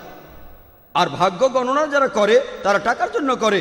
কোরআনের কথা বলছে না যে এটা ঠিক না ভুল, কোরআন বলছে তোমরা মানুষের ভবিষ্যৎ গণনা করো না। একথা বলা হচ্ছে না ভবিষ্যৎ আগে থেকে কেউ বলতে পারবে না, শুধু বলছে করো না, এতে তোমাদের ক্ষতি হবে। আশা করি উত্তরটা পেয়েছেন। এবারের প্রশ্নটাও স্লিপে। প্রশ্ন করছেন অ্যাডভোকেট আব্বাসি টাকার নিয়াজি। পৃথিবীতে এখন এইডস ছড়িয়ে পড়েছে, আমরা এই রোগের চিকিৎসা জানি না। কোরআন কি এই রোগের প্রতিকার আর প্রতিরোধ সম্পর্কে কিছু বলেছে? যে প্রশ্নটা করা হয়েছে, এইডস এখন আমাদের জন্য একটা হুমকি, অ্যাকোয়ার্ড ইমিউন ডেফিসিয়েন্সি সিনড্রোম। কোরআন এই সম্পর্কে কি বলছে? আপনি হয়তো জানেন যে প্রথম ইন্টারন্যাশনাল এইডস কনফারেন্স যেটা অনুষ্ঠিত হয়েছিল আমাদের বোম্বে শহরেই 1994 সালে হোটেল অপেরা টাওয়ারে, এইডসের প্রথম ইন্টারন্যাশনাল কনফারেন্স, আর ডক্টর মাইকেল মার্সন তিনি সেই অনুষ্ঠানে ছিলেন, হুয়ের প্রতিনিধি, ওয়ার্ল্ড হেলথ অর্গানাইজেশন। সেই সময় তিনি বলেছিলেন এই পৃথিবীতে প্রায় 1,10,00,000 মানুষ এইডসে আক্রান্ত, তার মধ্যে প্রায় 1.6% ইন্ডিয়াতে। এই শতাব্দীর শেষে পৃথিবীতে প্রায় 400 কোটি এইডসে আক্রান্ত হবে, তার 1,10,00,000 থাকবে ইন্ডিয়ায়, 25%-এরও বেশি রোগী হবে ইন্ডিয়ায়। তিনি আরও বলেছিলেন যে 5 বছরের মধ্যে, আগামী 5 বছরে এই রোগের কোনো ঔষধ বের হবে না। কেউ এখনো এই রোগের কোনো ওষুধ বের করতে পারেনি। প্রতিরোধই সেরা উপায়, প্রতিকার নয়, প্রতিরোধ। আর এইডস হওয়ার কারণগুলো তিনি বলেছিলেন, একটা হলো সমকামিতা, অন্যটা হলো যৌনাচার, অনিরাপদ যৌনাচার অর্থাৎ ব্যভিচার, তৃতীয়টা হলো সুই ব্যবহার করা, ড্রাগস বা অন্য কারো রক্ত নেওয়ার জন্য, আর চতুর্থ কারণ হলো অ্যালকোহলে আসক্তি। যদি ভালো করে দেখেন কোরআনে সবগুলো ব্যাপারে কথা বলেছে। পবিত্র কোরআনে সূরা আরাফের 80 নম্বর আয়াত ও 81 নম্বর আয়াতে আছে যে আমি লুতকে পাঠাইয়াছিলাম, নবী লুত আলাইহিস সালাম, সে তাহার সম্প্রদায়কে বলিয়াছিল, তোমরা এমন কুকর্ম করিতেছ যাহা তোমাদের পূর্বে কেহ করে নাই, তোমরা কামতৃপ্তির জন্য নারী ছাড়িয়া পুরুষের নিকট গমন করো, তোমরা নিশ্চয়ই সীমা লঙ্ঘনকারীদের সম্প্রদায়। লুত আলাইহিস সালাম বলেছেন, যে তাহার সম্প্রদায়ের লোকেরা সবাই সমকামী ছিল। হয়তো সদম আর গোমরা শহরের গল্পটা আপনারা জানেন, কিভাবে আল্লাহ সুবহানাহু ওয়া তাআলা তাদের উপর ভীষণ বৃষ্টি বর্ষণ করেছিলেন। সমকামিতাকে পবিত্র কোরআন নিষিদ্ধ ঘোষণা করেছে, কিন্তু এখন আমরা দেখি সমকামীরা বিয়েও করতে পারে। খবরটা জানেন? আমি যখন কানাডায় ছিলাম, খবরের কাগজের প্রথম পাতায় দেখেছি এক পুরুষ আরেক পুরুষকে চুমু দিচ্ছে, স্বামী স্ত্রী, লিগালাইজড গে, সমকামিতা বৈধ। সমকামীরা অধিকারের জন্য মিছিল করে, সমকামীদের অধিকার। সান ফ্রান্সিসকোতেও এই ঘটনা দেখেছি। একটা কারণ হলো সমকামিতা, আরেকটা হলো ব্যভিচার। পবিত্র কোরআনে সূরা ইসরার 32 নম্বর আয়াতে উল্লেখ করা আছে, বলা হয়েছে যে তোমরা জিনার নিকটবর্তী হইও না, ইহা শয়তানি এবং শয়তানের অন্য পথগুলো খুলিয়ে দেয়। ব্যভিচারের নিকটবর্তী হইও না। আর আপনারা জানেন আমেরিকাতে একজন মানুষ গড়ে 8 জন মানুষের সাথে যৌন সম্পর্ক করার পর সে একজনের সাথে স্থায়ীভাবে বসবাস শুরু করে। এখানে গড়ে 8 জন, কারো হয়তো 20, কারো 30, কারো 1 জন বা 2 জন, গড়ে 8 জনের সাথে যৌন সম্পর্কের পর একজনের সাথে স্থায়ীভাবে থাকা শুরু করে। আপনারা জানেন এটা সেখানে একদম বৈধ। কোরআন সব সময় ব্যভিচারের বিরুদ্ধে, পুরোপুরি ব্যভিচারের বিরুদ্ধে। আর এইডসের অনেকগুলো কারণের একটা হলো পতিতাবৃত্তি। এদেরকে ডাক্তাররা কি বলে জানেন? CSW। এর অর্থ কি জানেন? Commercial sex workers. আমরা এদের সুন্দর নাম দিয়েছি। আর ডক্টর গিল্ডার মত অনুযায়ী সেই কনফারেন্সে যে বোম্বে শহরে 50% কমার্শিয়াল সেক্স ওয়ার্কার এইডসে আক্রান্ত, এই শতাব্দীর শেষে 90% হবে। ইসলাম ধর্মে পতিতাবৃত্তির কোনো স্থান নেই। আর পতিতালয়ে যারা যায় তাদের বেশিরভাগই, রিপোর্ট বলছে, তাদের বয়স 15 থেকে 24-এর মধ্যে, সবাই তরুণ। আমাদের প্রিয় নবী হযরত মুহাম্মদ সাল্লাল্লাহু আলাইহি সাল্লাম বলেছেন, সহিহ বুখারীতে আছে 7 নম্বর খণ্ড 3 নম্বর অধ্যায় 4 নম্বর হাদিস, তিনি বলেছেন, হে যুবক যুবতীরা, তোমাদের যাহাদের বিবাহ করিবার সামর্থ্য আছে বিবাহ করো, কারণ তাহাতে তোমাদের দৃষ্টিনত হইবে। ইসলাম অনুযায়ী তাড়াতাড়ি বিয়ে করাই ভালো। এতে করে ব্যভিচার বন্ধ হবে, যথেচ্ছ যৌনাচার বন্ধ হবে, এতে করে সমকামিতাও বন্ধ হবে। সেজন্য আমাদের নবী বলেছেন, বিবাহ তোমাদের অর্ধেক দিন পূরণ করবে। একেবারে শেষের কারণটাতে আসি, নেশা জাতীয় দ্রব্যের আসক্তি। এছাড়াও অ্যালকোহলিজম। বেশিরভাগ যারা পতিতালয়ে যায় 90% তারা মদ পান করে। অ্যালকোহলিক পবিত্র কোরআনে উল্লেখ করা আছে, সূরা মাইদার 90 নম্বর আয়াতে বলা হয়েছে, ইয়া আইয়ুহাল্লাযীনা আমানু, হে মুমিনগণ, ইন্নামাল খামরু ওয়াল মাইসিরু, নিশ্চয়ই মদ এবং জুয়া ঘৃণ্য বস্তু, ওয়াল আনজাবু ওয়াল আসনামু, মূর্তি পূজার বেদী এবং ভাগ্য নির্ণায়ক স্বর, রিজসুম মিন আমালি শাইতান, এইসব শয়তানের কার্য, উহা বর্জন করো যাহাতে সফল কাম হইতে পারো।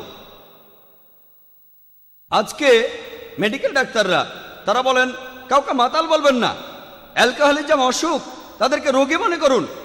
মেডিসিনের বইগুলোতে একটা শব্দ এসেছে অ্যালকোহলিজম। অ্যালকোহলিজম একটা রোগ, মানুষের বিভিন্ন রোগ, টিউবারকুলোসিস অথবা ক্যান্সার। অ্যালকোহলিককে দোষ দেবেন না, এরা রোগী, এটা একটা অসুখ। আমি তাদের বলি, অ্যালকোহলিজম যদি অসুখ হয়, এটা একমাত্র অসুখ যেটা বোতলে বিক্রি হয়। এটা একমাত্র অসুখ যার বিজ্ঞাপন দেয়া হয়, খবরের কাগজে, ম্যাগাজিনে দেয়া হয়, রেডিওতে দেয়া হয়, এমনকি টেলিভিশনেও দেখানো হয়। আমাদের সরকার আইন করেছে যে অ্যালকোহল জাতীয় কোনো পণ্যের কোনো রকম বিজ্ঞাপন দেয়া যাবে না। তারা এখন কি করে জানেন? ব্যাগপাইপার সোডা। কে এই সোডা খাবে? আসল কথা মানুষ জানে এই ব্যাগপাইপার সোডা হলো হুইস্কি, তারপরও ব্যাগপাইপার সোডা। আরেকটা বিজ্ঞাপন, লন্ডন পিরেস বা অন্য কোনো অ্যালকোহল কোম্পানি, গ্লাস, এটা গ্লাসের অ্যাড। যে কোনো সুস্থ মানুষই বুঝবে এটা আসলে অ্যালকোহলের বিজ্ঞাপন। এরা আসলে সরকারকে নিয়ে খেলছে। এই অ্যাডগুলো নিষিদ্ধ না, টেলিভিশনেও দেখবেন। অ্যালকোহলিজম অসুখ হয়ে থাকলে এটাই একমাত্র অসুখ যেটা থেকে সরকারের বেশ কিছু আয় হয়। এটাই একমাত্র অসুখ যেটা বৈধ দোকানে বিক্রি হয়। এটা একমাত্র অসুখ যেটা কোনো জীবাণুর কারণে হয় না। এই অসুখের কারণে দুর্ঘটনা ঘটে মানুষ মারা যায়। এই অসুখের কারণে পরিবার ধ্বংস হয়ে যায়। কোরআন বলছে এটা কোনো অসুখ নয়, বরং বলছে রিজসুম মিন আমালি শাইতান, ইহা শয়তানের কার্য, ফাজতানিবু লাআল্লাকুম তুফলিহুন, উহা বর্জন করো যাহাতে সফল কাম হইতে পারো।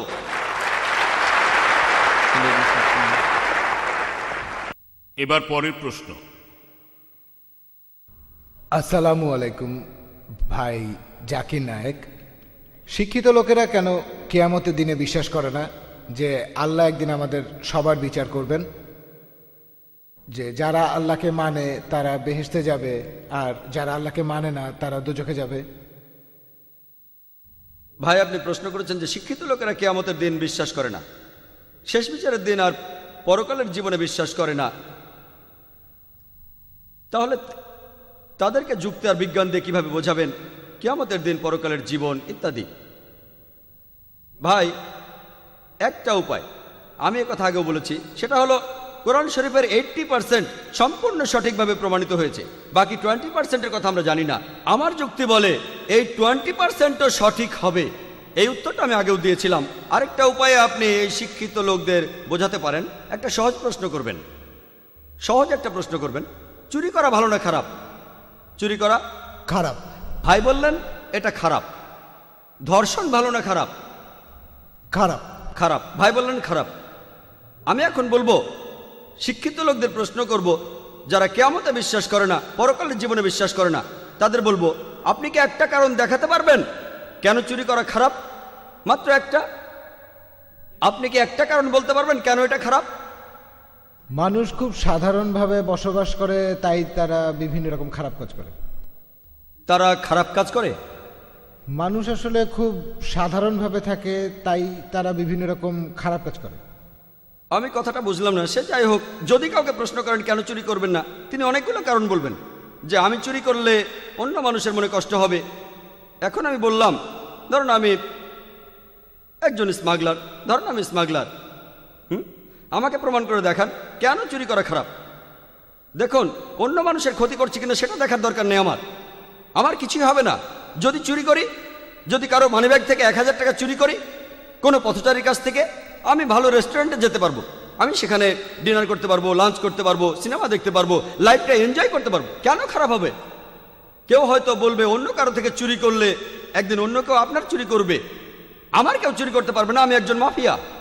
আমি উদাহরণ দিচ্ছি যে আমি একজন মাফিয়া, আমার সঙ্গে 1000 বডিগার্ড থাকে, সবার হাতে AK-47 আছে, সবার সাথে AK-47 আছে, কেউ আমার ক্ষতি করতে পারবে না, আমি সবার ক্ষতি করতে পারি, আমার সাথে 1000 বডিগার্ড থাকে, কেউ আমার পরিবারের ক্ষতি করতে পারবে না, তাদের পাহারা দেওয়া হয়। এখন আমি আপনাকে বলছি প্রমাণ করে দেখান যে চুরি করাটা খারাপ। একটা কারণ দেখাবেন, দুটো নয়। কেন এটা খারাপ দেখাতে পারলে আমি আর এই কাজ করব না। আমি একজন যুক্তিবাদী মানুষ, বিজ্ঞানে বিশ্বাস করি। আপনি যেটা বলবেন, আমি যুক্তিবাদী মানুষ, বিজ্ঞানে বিশ্বাস করি। আপনি প্রমাণ করে দেখান যে এটা খারাপ। কেউ হয়তো বলবে যে দেখেন এটা মানবতার বিরুদ্ধে। আমি বলবো যে মানবতার এইসব আইন কে বানিয়েছে? কে বানিয়েছে? আমি এসব বিশ্বাস করি না, আমি লাইফ এনজয় করছি। যদি আমি 1000 টাকা চুরি করি, যদি আমি লাখ টাকা চুরি করি, লাইফটা এনজয় করতে পারবো, নতুন একটা ফ্ল্যাট কিনতে পারবো, আমি বিদেশে যেতে পারবো, কেউ আমার ক্ষতি করতে পারবে না, কারণ আমি মাফিয়া। কেউ কেউ বলবে পুলিশ আপনাকে ধরে জেলে পুরে দেবে। আমি বললাম সব পুলিশই আমার পকেটে, আমার পকেটে মন্ত্রী মিনিস্টারও আছে। আমরা এটাও জানি পুরো পৃথিবী জুড়েই অনেক স্মাগলার রয়েছে, যেখানে দেখা যায় পুলিশ তাদের পকেটে, অনেক মন্ত্রী মিনিস্টারও পকেটে আছে, কেউ তাদের ক্ষতি করতে পারে না। পুরো পৃথিবী জুড়ে দেখতে পাবেন। আমি বললাম ধরুন আমি একজন মাফিয়া, আমাকে প্রমাণ করে দেখান এটা খারাপ, তাহলে আমি করব না। আমি যে সব উত্তর পেয়েছি তার কোনোটাই পুরোপুরি যৌক্তিক হয়নি, যৌক্তিক হয়নি কোনোটাই। তখন আমি তাদের বললাম ঠিক আছে, এখন ধরুন আপনি একজন মাফিয়া আর আমি আপনাকে বোঝানোর চেষ্টা করব কেন চুরি করা খারাপ, কেন ধর্ষণ খারাপ। সে লোক খুশি, এতক্ষণ জাকির আমাকে নিয়ে খেলেছে, এখন আমি তাকে নিয়ে খেলবো। আমি তখন তাকে বলবো চুরি করা যে খারাপের কারণ, ধরুন আপনি একজন মাফিয়া, কেউ আপনার ক্ষতি করতে পারবে না, মেনে নিলাম, কেউ আপনার পরিবারের ক্ষতি করতে পারবে না। কিন্তু যদি চুরি করেন আপনি তখন আল্লাহ সুবহানাহু ওয়া তাআলার নির্দেশ মেনে চলছেন না, আর পরকালের জীবনে আপনি এর জন্য শাস্তি পাবেন। ইহকালের পৃথিবীতে পুলিশ আপনার পকেটে, মিনিস্টার আপনার পকেটে আছে, কিন্তু পরকালের জীবনে আপনি এসবের জন্য দায়ী থাকবেন। আমি আপনাকে প্রশ্ন করছি, মানুষের বানানো আইন, মানুষের আইনের কথা বলেন। আমি মুসলমান হিসেবে বলছি, ধরুন আপনি মাফিয়া, আমি মুসলমান হিসেবে বলছি, বোঝানোর চেষ্টা করছি কিয়ামত আর পরকালের জীবন সম্পর্কে।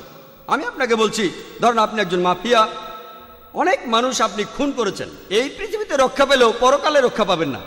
আপনাকে প্রশ্ন করলাম, ধরেন একজন স্মাগলার, সে 100 জন মানুষ খুন করেছে, আপনার কি মনে হয় না তার শাস্তি হওয়া উচিত? কোথায় শাস্তি পাবে? আমরা দেখি অনেক স্মাগলার খুব ধনী, তাদের প্রাসাদ আছে, লাইফ এনজয় করে, আর স্বাভাবিকভাবে তারা মারা যায়। কেউ হয়তো অপঘাতে মারা যায়, অনেকে স্বাভাবিক মারা যায়। এদের কি শাস্তি হওয়া উচিত নয়? হিটলারের নাম শুনেছেন? হিটলার 60 লক্ষ ইহুদিকে হত্যা করেছিল। সে 60 লক্ষ ইহুদিকে পুড়িয়ে মেরেছিল, আপনারা জানেন? যদি আপনারা বলেন 6 লাখ মেনে নেব, যদি বলেন 6000 সেটাও মেনে নেব। আমি আপনাকে প্রশ্ন করছি, যদি আপনাদের আইন হিটলারকে ধরে তাকে কি শাস্তি দিতে পারে? কোন শাস্তি? সর্বোচ্চ যেটা করতে পারে তাকে মৃত্যুদণ্ড দিতে পারে, তাকে পুড়িয়ে মারতে পারে। কিন্তু এতে একটা মৃত্যুদণ্ডের শোধ হতে পারে, আর বাকি যারা মারা গেছে 59,99,999 জনের কি হবে? এখানে আমার যুক্তি বলে যে পরকালের জীবনে আল্লাহ তাকে দোজকে পাঠাবেন। আর পবিত্র কোরআনে সূরা নিসার 56 নম্বর আয়াতে উল্লেখ আছে, যাহারা আমার আয়াতকে প্রত্যাখ্যান করিবে তাহাদিগকে অগ্নিতে দগ্ধ করিবই, যখনই তাহাদের চর্ম দগ্ধ হইবে তখনই উহার স্থলে নতুন চর্ম সৃষ্টি করিব। আল্লাহ যদি চান তিনি এই হিটলারকে 60 লক্ষ বার পোড়াতে পারেন, এমনকি তিনি এই হিটলারকে 1,20,00,000 বার পোড়াতে পারেন। সেজন্য পরকালের জীবন না থাকলে পৃথিবীতে ন্যায় নীতি বলে কিছুই থাকবে না। তাহলে ধর্ষণ কেন খারাপ? কারণ যদি এই পৃথিবীতে রক্ষা পেয়েও যান, আপনি পরকালে শাস্তি পাবেন। আশা করি উত্তরটা পেয়েছেন। এবারের প্রশ্ন মহিলাদের মধ্য থেকে। আসসালামু আলাইকুম। কোরআন এ ব্যাপারে কি বলে যে কৃত্রিম উপায়ে গর্ভধারণ আর টেস্ট টিউব বেবি সম্পর্কে?